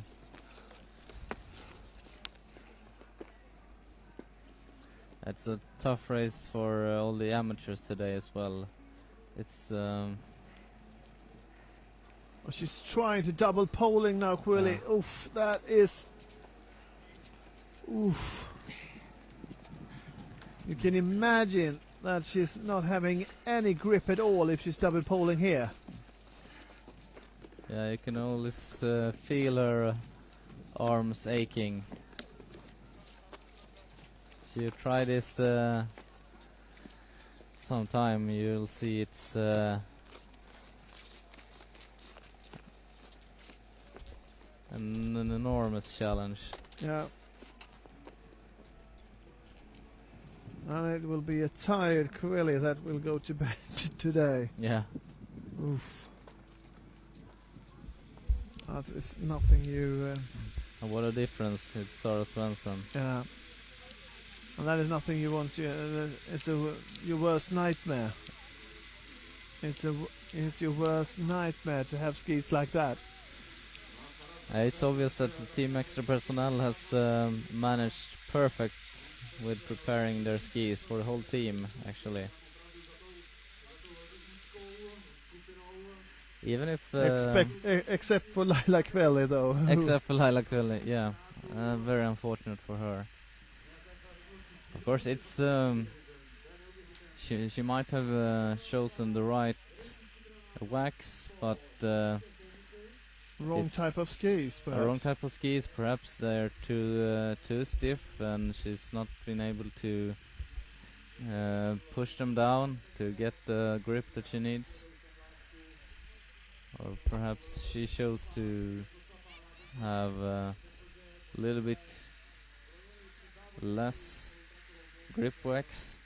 It's actually up to every individual skier to choose in the end which skis they want to go. Their service team prepares at least a couple of pairs of skis, 4 or 5 pairs, and then the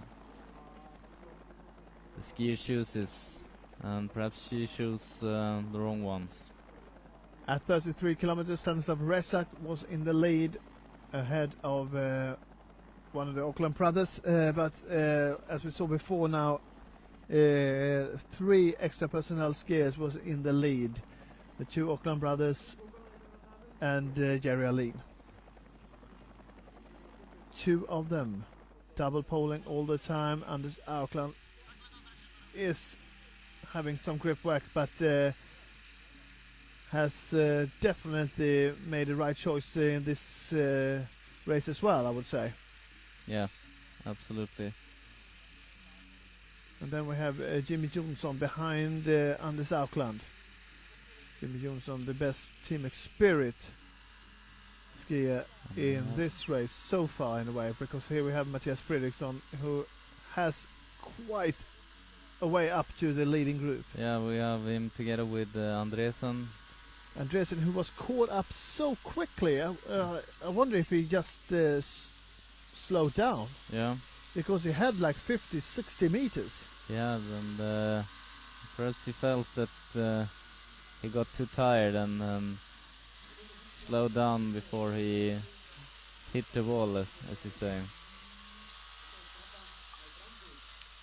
That is something that's extremely important to do in cross-country skiing, for example. You need to know and feel your body and know when you are able to increase or when you should decrease before you get too exhausted. Jerry Alin. What a tremendous skier he is. So strong in his upper body. Behind him, Jörgen and Anders Aukland. And this is a team extra personnel competition, I would say, because the waxing team has made a terrific effort and prepared good skis for almost all of their members. Definitely.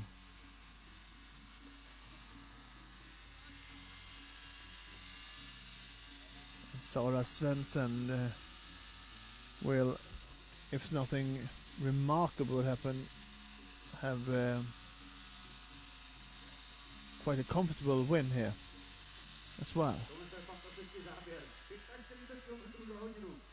Yeah, I wonder how Sara Svensson thinks, if she feels comfortable and slows down a little bit to take a safe victory, or if she gives it all the way to the finish.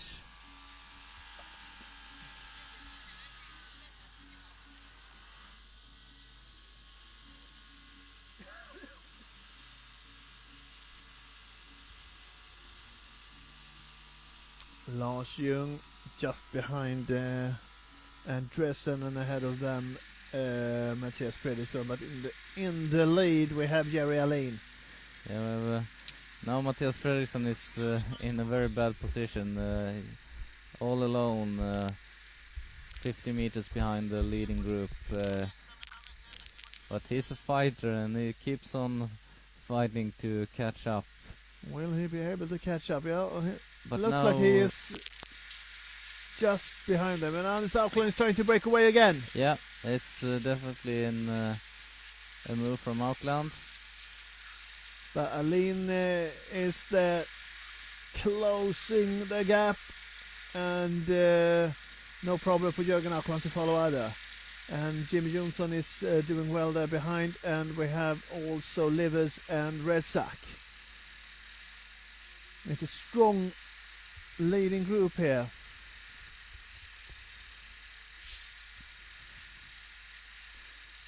We're not very far from a couple of kilometers to the last stop before the finish in Rybinec after 41 kilometers. Where we'll go uphill again, and Yes. we'll have an effort there then from Anders Aukland. I would guess that he'll go. Oh, this is not a good position for Matthias Fredriksson. Will he be able to catch up then? I think it will be very tough for him to catch up, because now I think the leading group will go very fast from here. You might remember his magnificent, was it 15-kilometer race in Lahti? Yeah, that was one of his best years. I think it was that year he won the total World Cup as well. Yeah.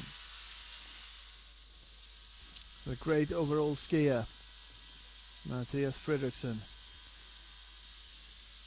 Yeah, if I remember correctly, I think Mattias Fredriksson was the one, the skier who won the very first sprint competition in the World Cup from many years ago. It was a very powerful skier. And his brother was a magnificent sprinter with Olympic gold as well. Yeah, exactly. And his younger brother Tobias was the one who really focused on sprint skiing and was for many years one of the very best sprint skiers. Won Olympic gold in Turin together with Björn Lind. Björn Lind, who last year competed in the long distance, the ski classics for Team Experience. Yeah. The Björn Lind has now finished his elite career.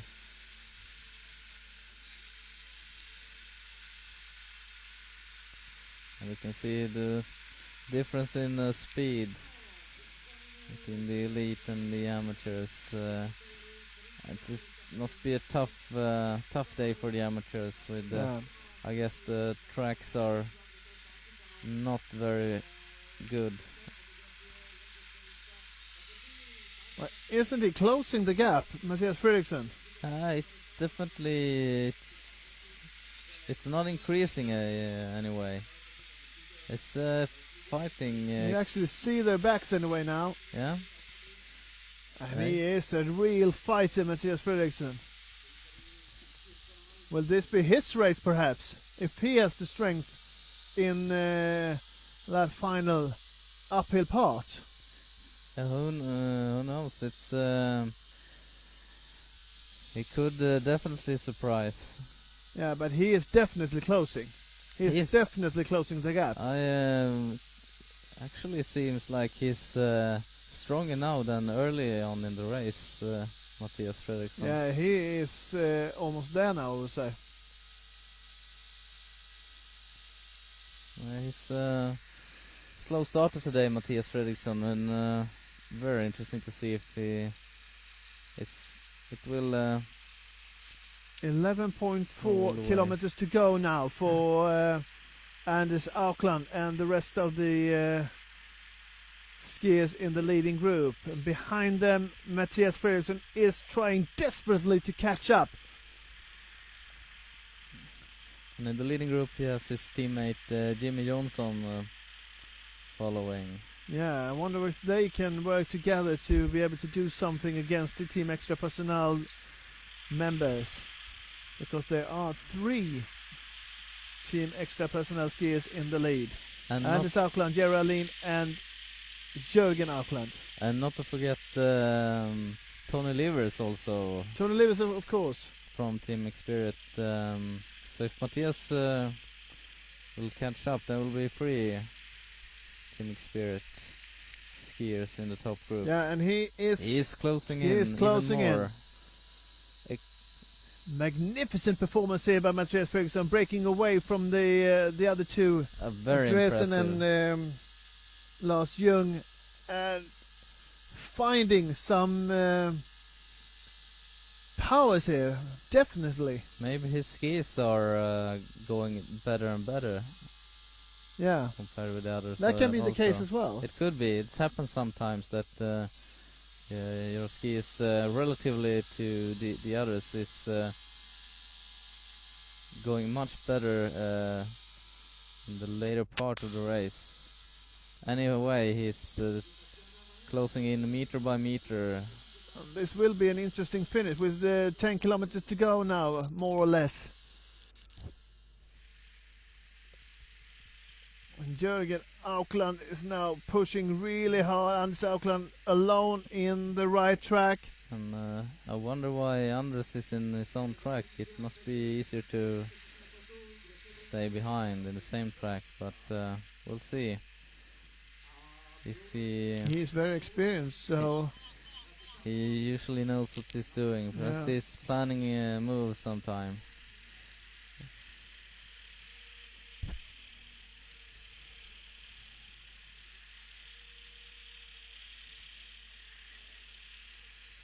Some fog coming in as well. It's not the best of sight at the moment. There we have Matthias Fredriksson behind. Yeah, is he up there now? Almost anyway. Must be inspiring for him to see the group all the time. Yeah, is it Livers now? Yeah, Who's- maybe. Yeah, I think it's Matthias Fredriksson and Livers a few meters behind the leading group now. maybe Livers has gotten a little bit tired, or if he actually is going back and helping Matthias to catch That up. would be terrific for Team Spirit. And they have Jimmy Johnson there as well. Yeah. You see him there with number 65 behind Jürgen Aukland in the right track now. In the left track. Sorry. It might be the case that the Team Spirit leaders told Livers that Matthias is. No, it's Laugland It's he has in Laugland. front. It's Laugland he has in front of Ah. him, Matthias Fredriksson. But it's they very will close. catch up. I think so. So Laugland alone from Team United Bakeries in the leading group. Or almost the leading group, we should say, because they're still a few meters up.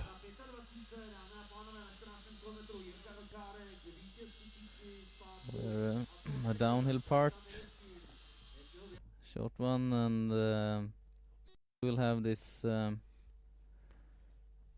shorter, steep uphill part.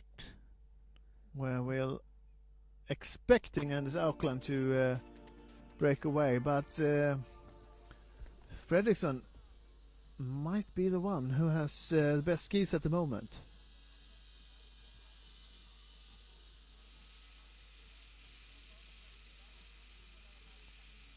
It's going really fast in this part. Now, Laugland and Fredriksson has caught up. They went caught up. very strong in. And there's some. Where did they come from? Is there perhaps a two-way choice at that part? It looked quite strange. Yeah, I sincerely hope they didn't go the wrong way there. That would be very unfortunate, but I guess there might be tracks on two sides of some trees or something. Yeah. And Fredriksson and Laugland. And Fredriksson is hungry now, isn't he? Yeah. It's having perhaps one of the last Drinking drinks. stations. 10 kilometers to go now, more or less. Feel very good for Matthias to now be really in the race. Now I think you should stay behind, save some powers, and be ready for the sprint. It looks very strange. Looks very strange. Did they go the wrong way? Maybe they did. It was Anders and Jürgen Aukland. Yeah. But perhaps they did something Perhaps they had some drinking stop or in something. that, on the other side. Yeah. Yeah.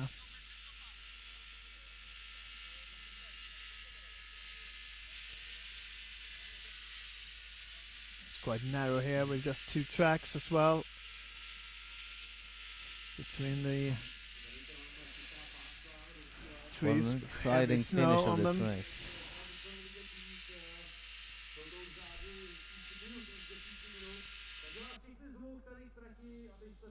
A lot slower race this year. This is all I remember. Anders Aukland's Now we win. can see the Aukland brothers turned left here. I think they must have stopped. Yeah, they turned left there. I think they went wrong. Maybe. I think. I wonder why they did. strange. They lost a couple of seconds. Yeah, but they're up there, so there's no problem. I don't think they lost that much energy anyway. No. In that move, that wrong move.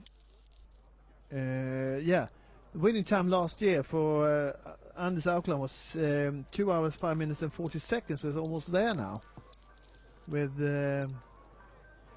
several kilometers to go. Yeah, it's 8 kilometers to go, and it will be almost 2.5 hours before they reach the finish line.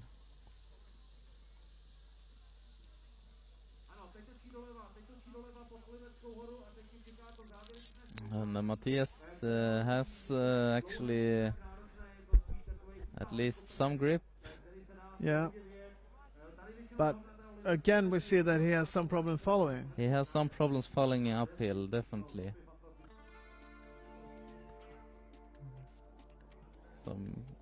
I suppose maybe his grip is not as good as the others. He seems stronger in the polling.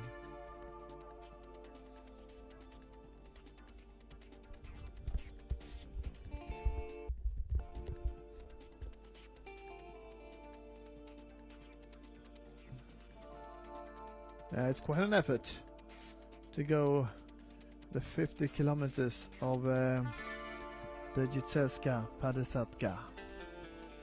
And at 41 kilometers, the two Aukland brothers was in the lead ahead of Jerry Alin.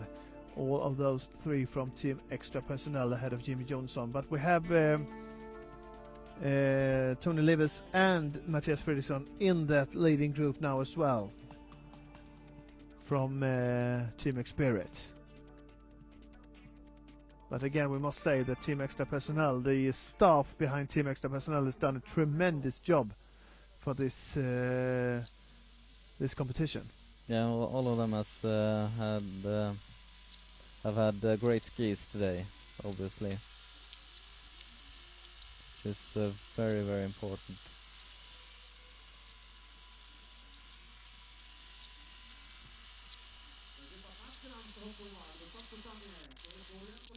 Anders Aukland and Sinnes in the left track, and what happened to Fredriksson is... I'm a little bit surprised. Anders Aukland is still going in his own track, but now he goes in before Lewis. And it is definitely is the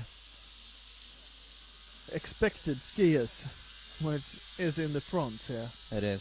Yes, they are very stable skiers, always performing extremely well on a high level.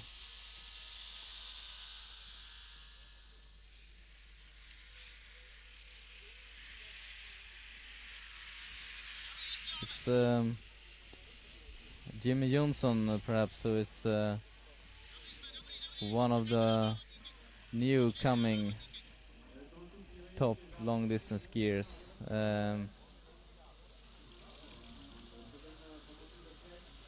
Made a very good race. It's quite young though for this type of race anyway, 27 years of age. Yes, and turning 27 this year. this might be the year when he gets a real breakthrough as a top long distance skier.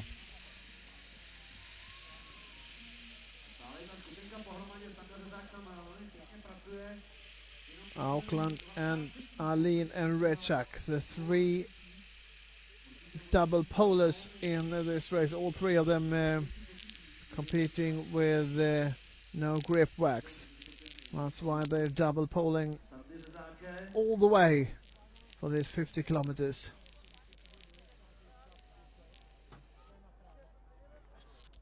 Looks quite easy, but if you try it, you'll see that it's almost impossible for an amateur to do this. the way they do, double poling uphill for 50 kilometers. 6.3 kilometers. And this part is quite flat. And this will be very interesting to see if Fredriksson will be able to catch up again, or if they got rid of him in that final uphill part.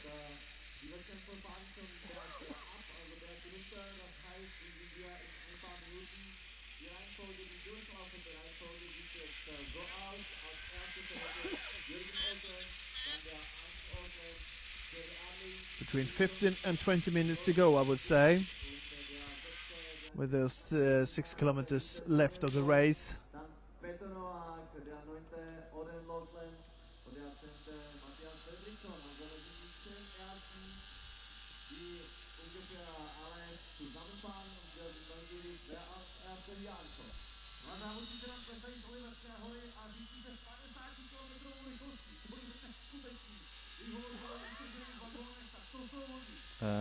I wonder if Matthias has lost the leading group once again. Yeah, lost contact. Looks like that. Did look like that when in that final uphill part, where he wasn't able to follow. See if he'll be able to catch up once again now in the easier part with more gliding and poling. A very interesting race this year with a lot of action all the way through, I would say, because last year we saw Anders Aukland break away quite early with Oskar Svärd, and it was a battle between those two. This year it's 6 or 7 skiers who will challenge for the title. And perhaps there is Fredriksson and a few more behind them, and they might be able to catch up those few second gap that the leading group had. I'll say among the top 6 in the leading group, I would say that 7 skiers in the top group, I would say that Jerry Alin and Rezak might be favorites if it comes to sprint finish the last 500 meters.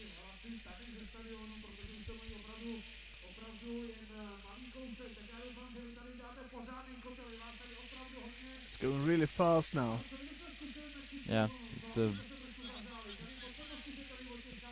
it's high speed. The Jörgen Aukland's lead has been able to... Anders Aukland chooses the left track again. Yes, and it seems like he's really going... Is it Livers that's trying to follow Anders Aukland in the left track? Livers yes, it is. It's double polars towards the diagonal skiing here. It's Aukland and Livers in the right track. Jörgen Aukland, Jerry Alin, Rezak in the left with Jimmy Jonsson behind them. And now Anders is really... this is his best chance. He does not want to have a sprint finish with all of these strong skiers. But he's not able to make any gap back to the others.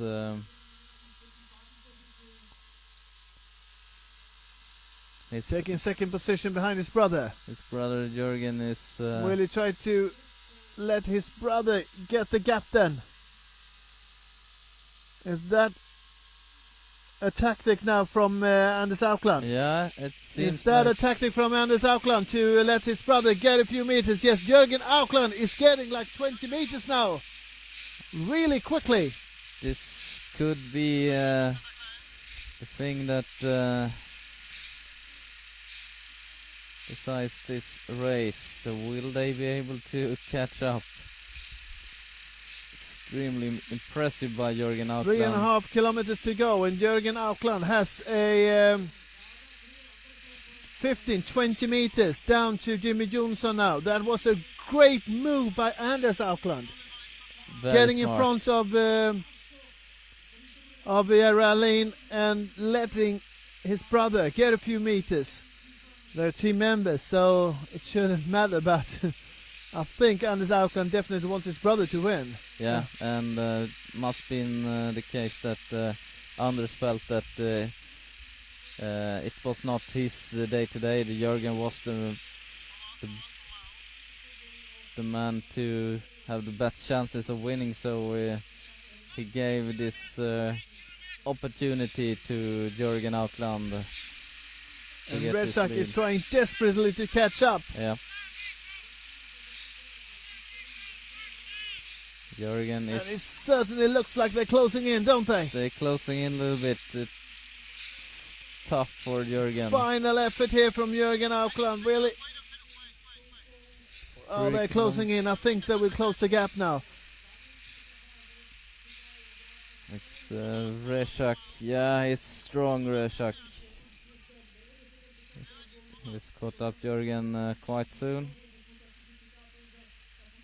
And I think Jürgen is realizing that he will be caught up now. Yeah, starts to slow down a little bit. Slow down a little bit. It seems like Anders Aukland has some trouble following, actually. Of course, Anders has, is using a lot more grip wax, which gives him a little bit less glide.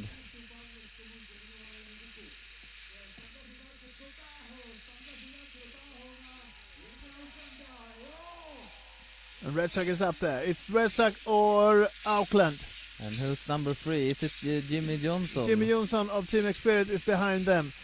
It's Jürgen Aukland of Team Extra Personnel. It's Stanislav Redsack from the Patria Direct team. And behind them it's Team Experience and Jimmy Johnson. And Redsack and Aukland, well, they have like 10 meters now, don't they? Yeah, and Jimmy Johnson has trouble closing that last 10 meters.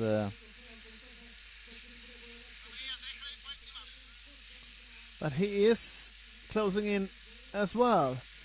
Aline behind Johnson and Aukland behind Aline.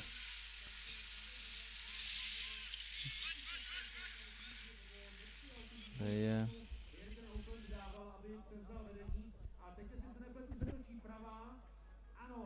2.5 kilometers.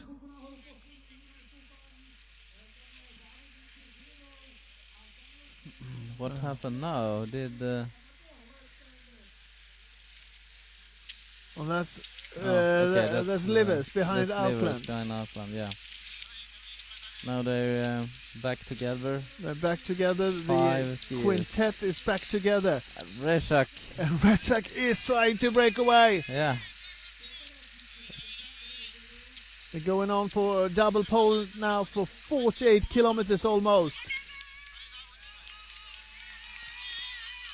And the crowd's cheering on their home favorite, Stanislav Redsack.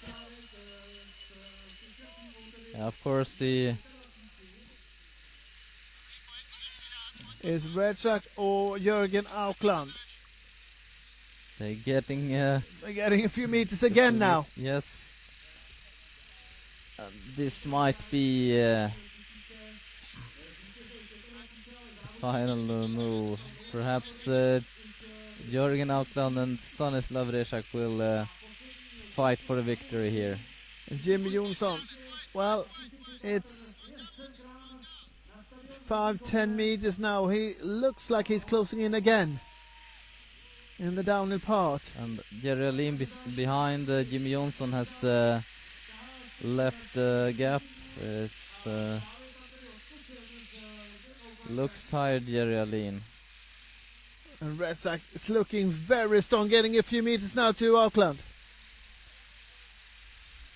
Well, Stanislav Resak, the overall champion, the overall ski classic champion last year. Will he take the victory in the first race of the 2012 season? The gaps get longer and longer during the downhill phase here. We can see Resak is bending down. He very deep, in a very good position. Not looking very tired at all. Oh, seems strong. Yeah, I got another 5 meters just in the gliding, and Jimmy Johnson is closing up the gap to Jörgen Aukland, I think. Stanislav Resak going for gold here on home soil in the Jizerska Padesa. Yeah, looks like no one's going to beat Resak today. Finished third last year, distanced by over 4 minutes of Anders Aukland then. But today it is Stanislav Resak's day. It certainly looks that way in a way. Oh, no. When there's an amateur skier, don't want to be in the way there. No. Go away.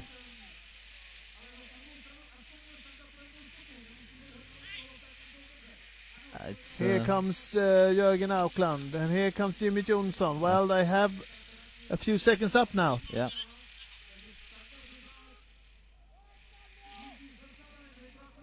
Will we get the fight for the second place? Seemed to be the right move then by Stanislav Resak to double pole, not to use any grip backs in this race. Well, yeah.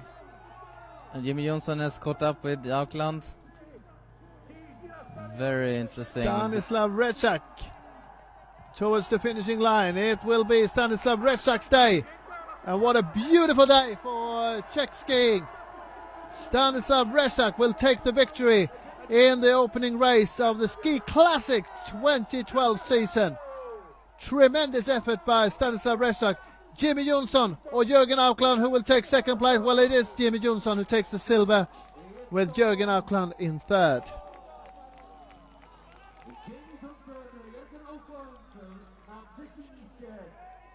Aline is fourth. And Anders Aukland is fifth. That's the top group. Tony Livers in as number 6. Tony Team Extra Livers personnel in number 6, is taking the lead in the team competition in Ski Classics before Team Spirit.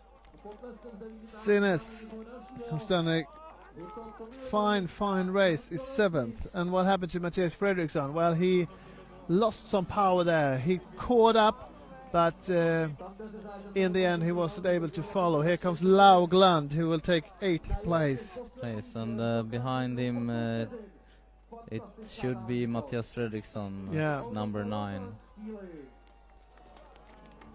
The top 10 for fighting Fredriksson. And Laugland is the first. Here comes Fredriksson together with a fight for the 9th place, and it looks like Fredriksson will lose that race to.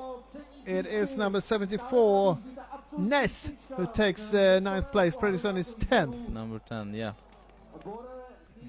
Fredriksson is 10th, and Novak is second Czech at 11th place. What are your thoughts after this victory? Thank you. Today very hard race. Mine ski very good. Jsem rád, že jsem vyhrál. Bylo to hrozně těžký, protože jsem to jel bez vosku. A na jizerskou 50. Na jizerku vlastně se to dost bořilo a to stoupání po magistrále, ty malý kopce byly těžký soupažema. Posledních 5 kiláků bylo moc taktizovat už se nedalo, ani snad nikdo z závodníků netaktizoval. Bylo to prostě už o tom finiši a o tom, kdo jak má sil na finish. Congratulations. Thank you. Said he had great skis anyway, Stanislav Resak. And a tremendous finish by the Czech skier. Yeah, there was really no one who could match his strength in the last 3 or 4 kilometers. And here we have Andresen. No, it was. It's not Andresen, sorry. it's Hurst. Andresen finishes number 15. Yeah, Andresen, who What a really fantastic broke race. away. What are your thoughts? Yeah, it's fantastic. It's my first time in Jizerska, and I'm so satisfied with the race. What happened during the race? I mean, was it a lot of tactics? Was it a good thing being in front? No, yeah, it was a lot of tactics. It was not so good to be in front. It was this new snow, and it was a hard time for the guys in the front. So it was better to a little bit back in the field. In the last kilometers, the leaders kind of Stanislav flew away, and Jürgen tried to follow, and then you. What were you thinking on the last kilometer? You were in third position. Yeah, I understood in the last kilometers there were some small uphills, and in every uphill we just keep up, and it would get faster and faster. And I just thought I'm gonna be with the group. I'm gonna be with the group as long as I can. Congratulations. Thank you very much. Second place for Jimmy Johnson. That's a strong effort. Yeah, very strong effort. It's very impressive. His first the first race this year, and he's really made his very best long distance race ever, I would say. And he will Martin Kukal.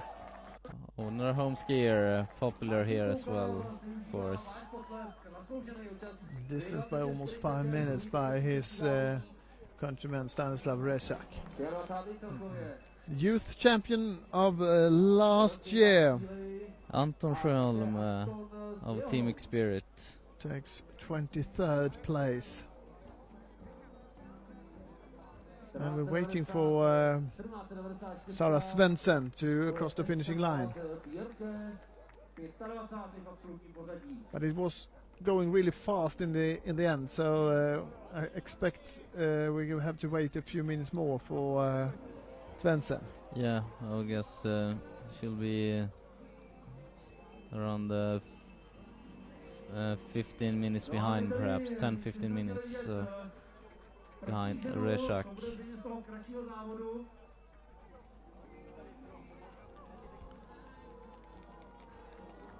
But it was a good race, Andreas. It was exciting from the very beginning to the very end.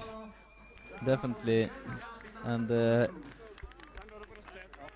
even if it was challenging weather conditions, the skiers really made this race an exciting one, with fighting all the way.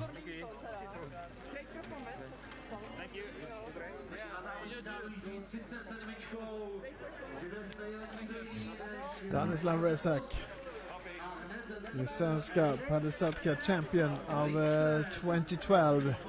Jim Johnson of Team Spirit, silver, and Jürgen Aukland of Team Extra Personal taking the bronze in third. Top trio of this event. The Jizerska Padesa, who the opening event of the 2012 Ski Classics season. There'll be many more interesting races to follow in the Ski Classics this year. First, we'll have the Marcialonga in Italy, the 29th of January. Then it will be the König Ludwig Lauf in Germany, the 5th of February. the Tartu Marathon in Estonia, 19th of February, the Vasaloppet, the jewel in the crown in the long distance World Cup, the 4th of March, 90 kilometers, the Birkebeiner-Reinet, 54 kilometers, 17th of March, and the Ski Classics final in the Norefjellrennet, the 31st of March. But what an opening of the season by the overall champion last year, Stanislav Resak, taking the victory here in the Czech Republic on home soil. Definitely, and a good day for Team Extra personnel. Also a very good effort of Team X-Spirit, even though their top man Oscar Svärd was not participating today. The other members of Team X-Spirit really stepped forward and got some valuable points in the Ski Classics. Oscar Svärd unable to compete today due to stomach illness. But of course, in the women's competition, we have a strong victory probably soon for Sara Svensson of Team Extra personnel. Yeah, we saw Jenny Hansson struggling very hard with bad skis, and so did the youth champion from last season, Laila Kveli. But one who hasn't struggled with the skis anyway, has done a tremendous race here, is Sara Svensson. He started off extremely well, and he's just increased the gap to our competitors all through the race, and will take a very clear victory here today.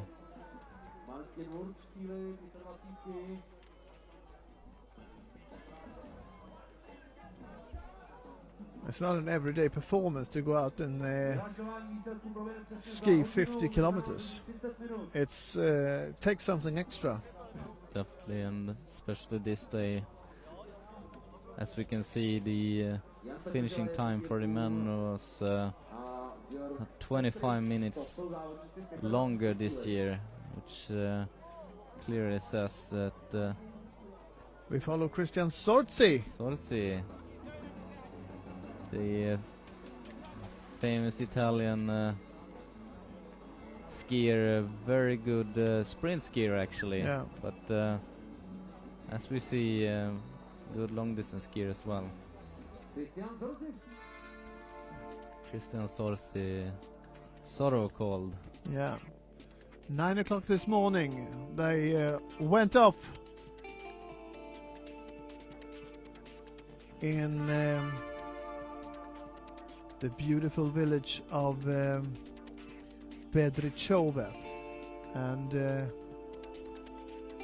approximately 2 hours and 20 minutes later, home skier Stanislav Resak was first to cross the finishing line.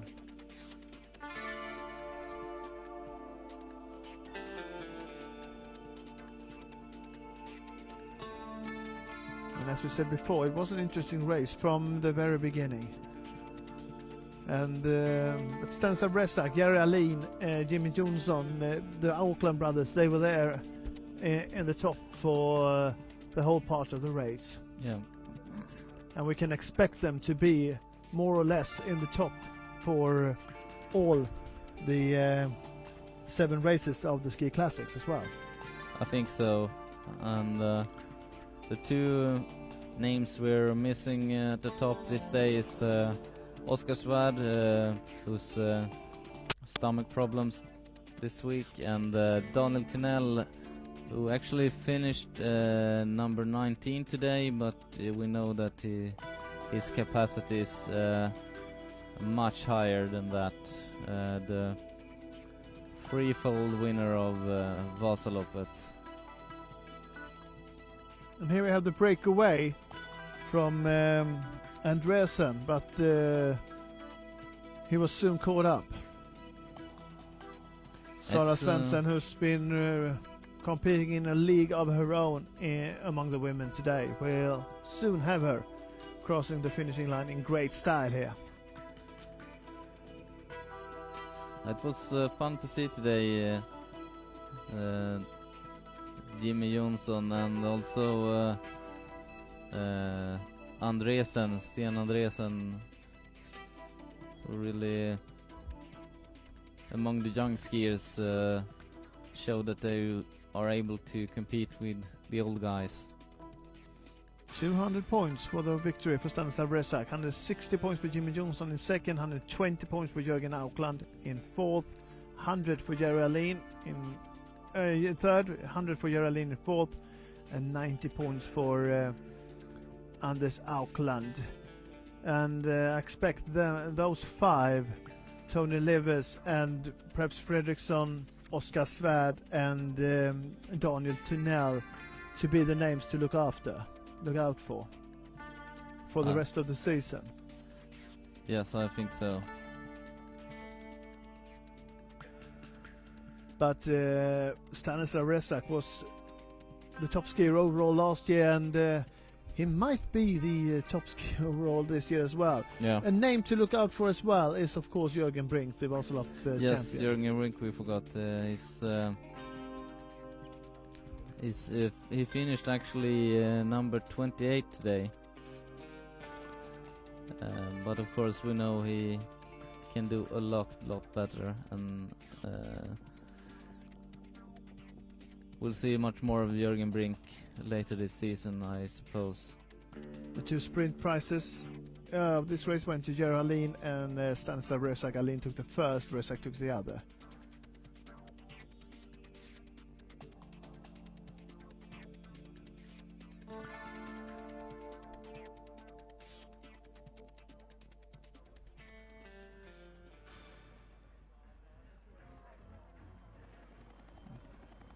And Sara Svensson. We would like to follow her now in her effort towards the finishing line. Beautiful region, this, the Jizerska mountain region. It's a real mecca for Czech cross-country skiing. And the World Championships was held here back in 2009.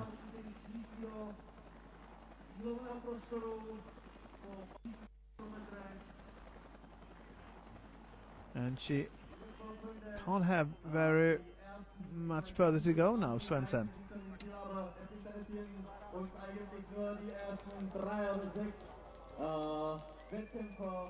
Von der Strecke 50 Kilometer, die schon im Ziel sind, und zwar der Winner oder der Sieger ist Stanislav Resak, die Tschechische Republik. Das ist also eine schöne und angenehme Überraschung für uns.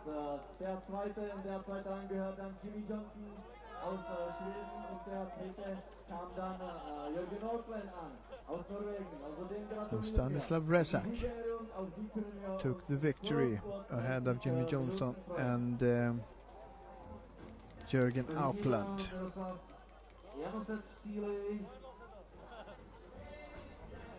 That's the podium places among the men.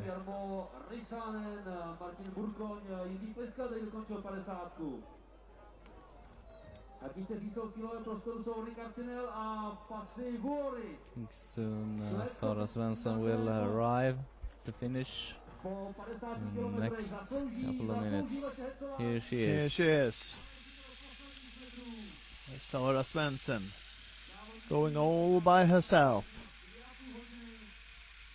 Really left her female competitors behind her. Once again showing that Norway is the top country when it comes to cross-country skiing. In the World Cup as well as in long-distance races.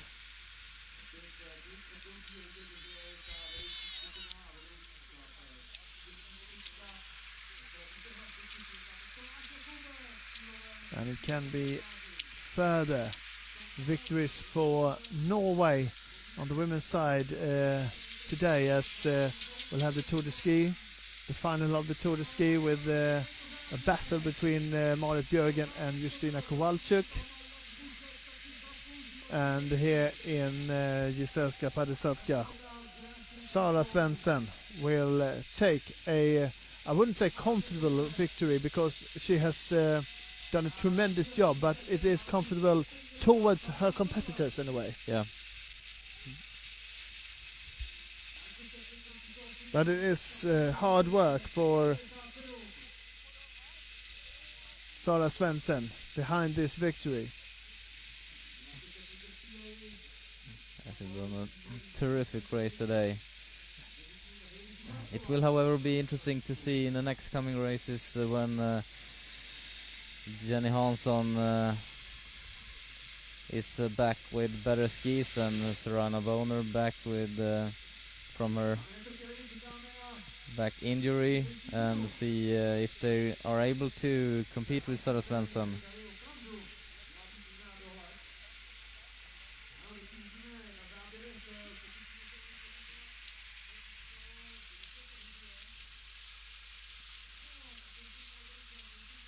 Looking very strong, Svensson.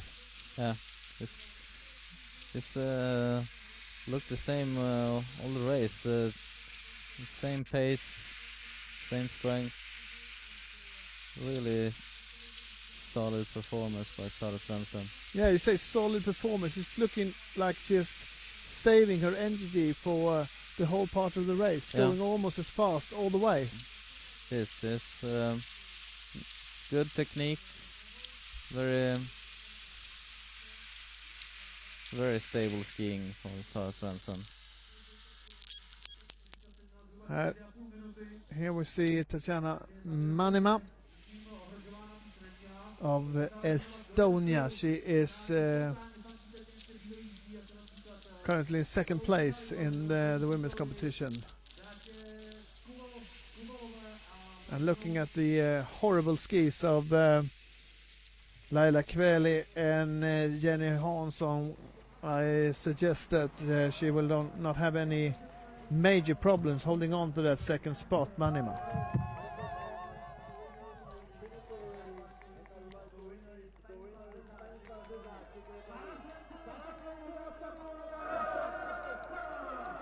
Sara Svensson taking the victory in the women's race, and she's done it in a perfect way as well, from start to finish. Yes, she looked behind, but she didn't have to. The 50 kilometers in 2 hours 42 minutes and 19 seconds, almost 20 seconds. That's a good time for Sara Svensson. And then she is approximately 20 minutes behind Rechak. That's very good in these conditions. Yeah, it's a brave effort and a solid effort by Sara Svensson.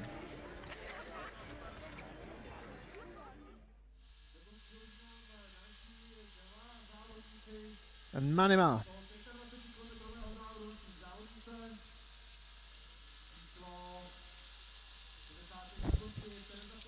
Few kilometers left and a few minutes left of double poling for the Estonian girl before she can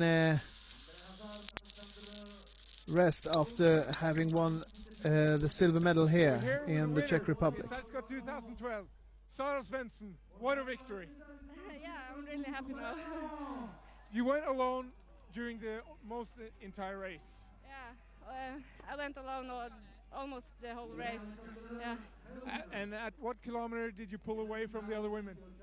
I'm not sure, but I think from the start I just thought that I had to go hard in the beginning in the uphills, and yeah, but I had no idea how much I was leading with, so I was just pushing hard the whole way. Were you surprised that you got the lead so fast? Yeah, a little bit, but you never know what happened in this long race, so I just thought that I had to just go and see how it went. But many of the competitors struggle with the skis today. What kind of skis did you have? I had rub skis. Yeah, and the skis were really good. Yeah. And did you get tired at some point, or did you just push hard all the way? Of course, I was tired in the end, but I felt good all the way. So yeah, I'm happy. You're in the lead now for Ski Classics. Next stage is Marcialonga. You're going to defend your title? Well, yeah, I hope so. I'm gonna do my best in Marcialonga as well. Okay, so we have, if you just can bear with me for 1 second, we walk over here. We have one surprise for you. And that is the current Ski Classic champion. Yeah, thank you so much. Wear it well in Marcialonga. Thank you. Thank you. Sara Svensson getting the golden bib for the Marcialonga event as the overall leader of the Ski Classics. And this competition, the Ski Classics, has really grown in popularity after last year's the inaugural season last year. And we have one new competition as well from last year, the Tartu Marathon in Estonia. Manima. Well, she is distanced by a large amount of kilometers as well as minutes by Sara Svensson, but now she is approaching the finishing line. At 41 kilometers, Manima was 3.5 minutes behind Svensson, so I suppose it will be at least 4 minutes behind Sara Svensson at the finish. And at 41 kilometers we had Jenny Hansson at third place, about 5 minutes behind Sara Svensson. And 2 minutes behind, or 1.5 minutes behind Manima.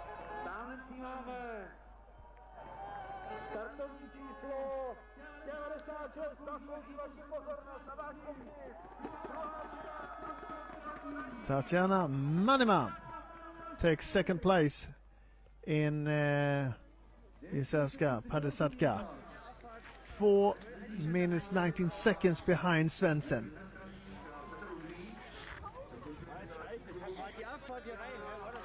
So gold to Norway, silver to Estonia, and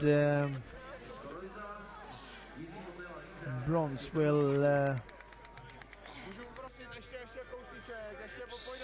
might go to Sweden and Jenny Hansson if nothing remarkable has happened in the tracks over the last kilometers.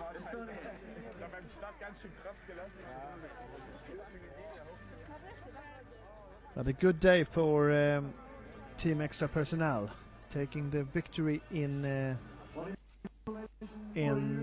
women's race, and they finished third among the men as Jürgen Ankland took bronze. Congratulations, good race. Yeah, I think good race. Oh, snow perfect, weather very good. Congratulations. Yeah, thank you. And here comes Jenny Hansson, who hasn't had a pleasant journey on this 50 kilometers. She has a terrible skis, Andreas. Yeah, it's the worst thing you can have in this kind of conditions. It's a tough course, a lot of uphill, no grip at all. She's been fighting and struggling for 50 kilometers, and it's a very good performance by Jenny Hansson anyway. Taking the bronze, 6 minutes 32.5 seconds behind Svensson. And I think Antonella Confortola is number 4. Antonella Confortola, yes. the veteran among the women for the Italian team of long distance FMC, taking 4th place. 4th place. Confortola is another one of the skiers who has a long... is it Santer? Santer, sorry. Stephanie Santer is it who takes 4th place? Of course, Stephanie Santer. It was a hard race and the grip was maybe not perfect, but I did my best and I'm satisfied with the race. What about the skis? It looked like you were struggling there. Yeah, I was struggling a bit, but I think it's difficult for a lot of people today, so it's okay. It's okay start, 3rd place, next stage is Marcialonga. What do you think about that race? I think I like Marcialonga a lot, so I'm looking forward to that race, and it's good to be that the season has started, so yeah. Well, congratulations, good race, and see you in Marcialonga. Okay, thank you. The season has definitely started. So Susanne Nyström approaching the finish, and she will be on 6th place today. Yeah, Susanne Nyström, who took 3rd place last year. Well, the ski classic season is definitely on the way. We have seen Stanislav Resak taking gold among the men ahead of Jimmy Johnson and Jörgen Aukland, and in the women's race Sara Svensson proved the strongest, winning ahead of Tatjana Manima of Estonia and Jenny Hansson of Sweden and Team X-Spirit. That's the podium places for the opening event of the Ski Classics 2012. Next stop will be the classic Marcialonga, 70 kilometers in the end of January. 29th of January will the long distance skiers standing on the starting line in Italy for the Marcialonga. That's the next stop of the Ski Classics 2012.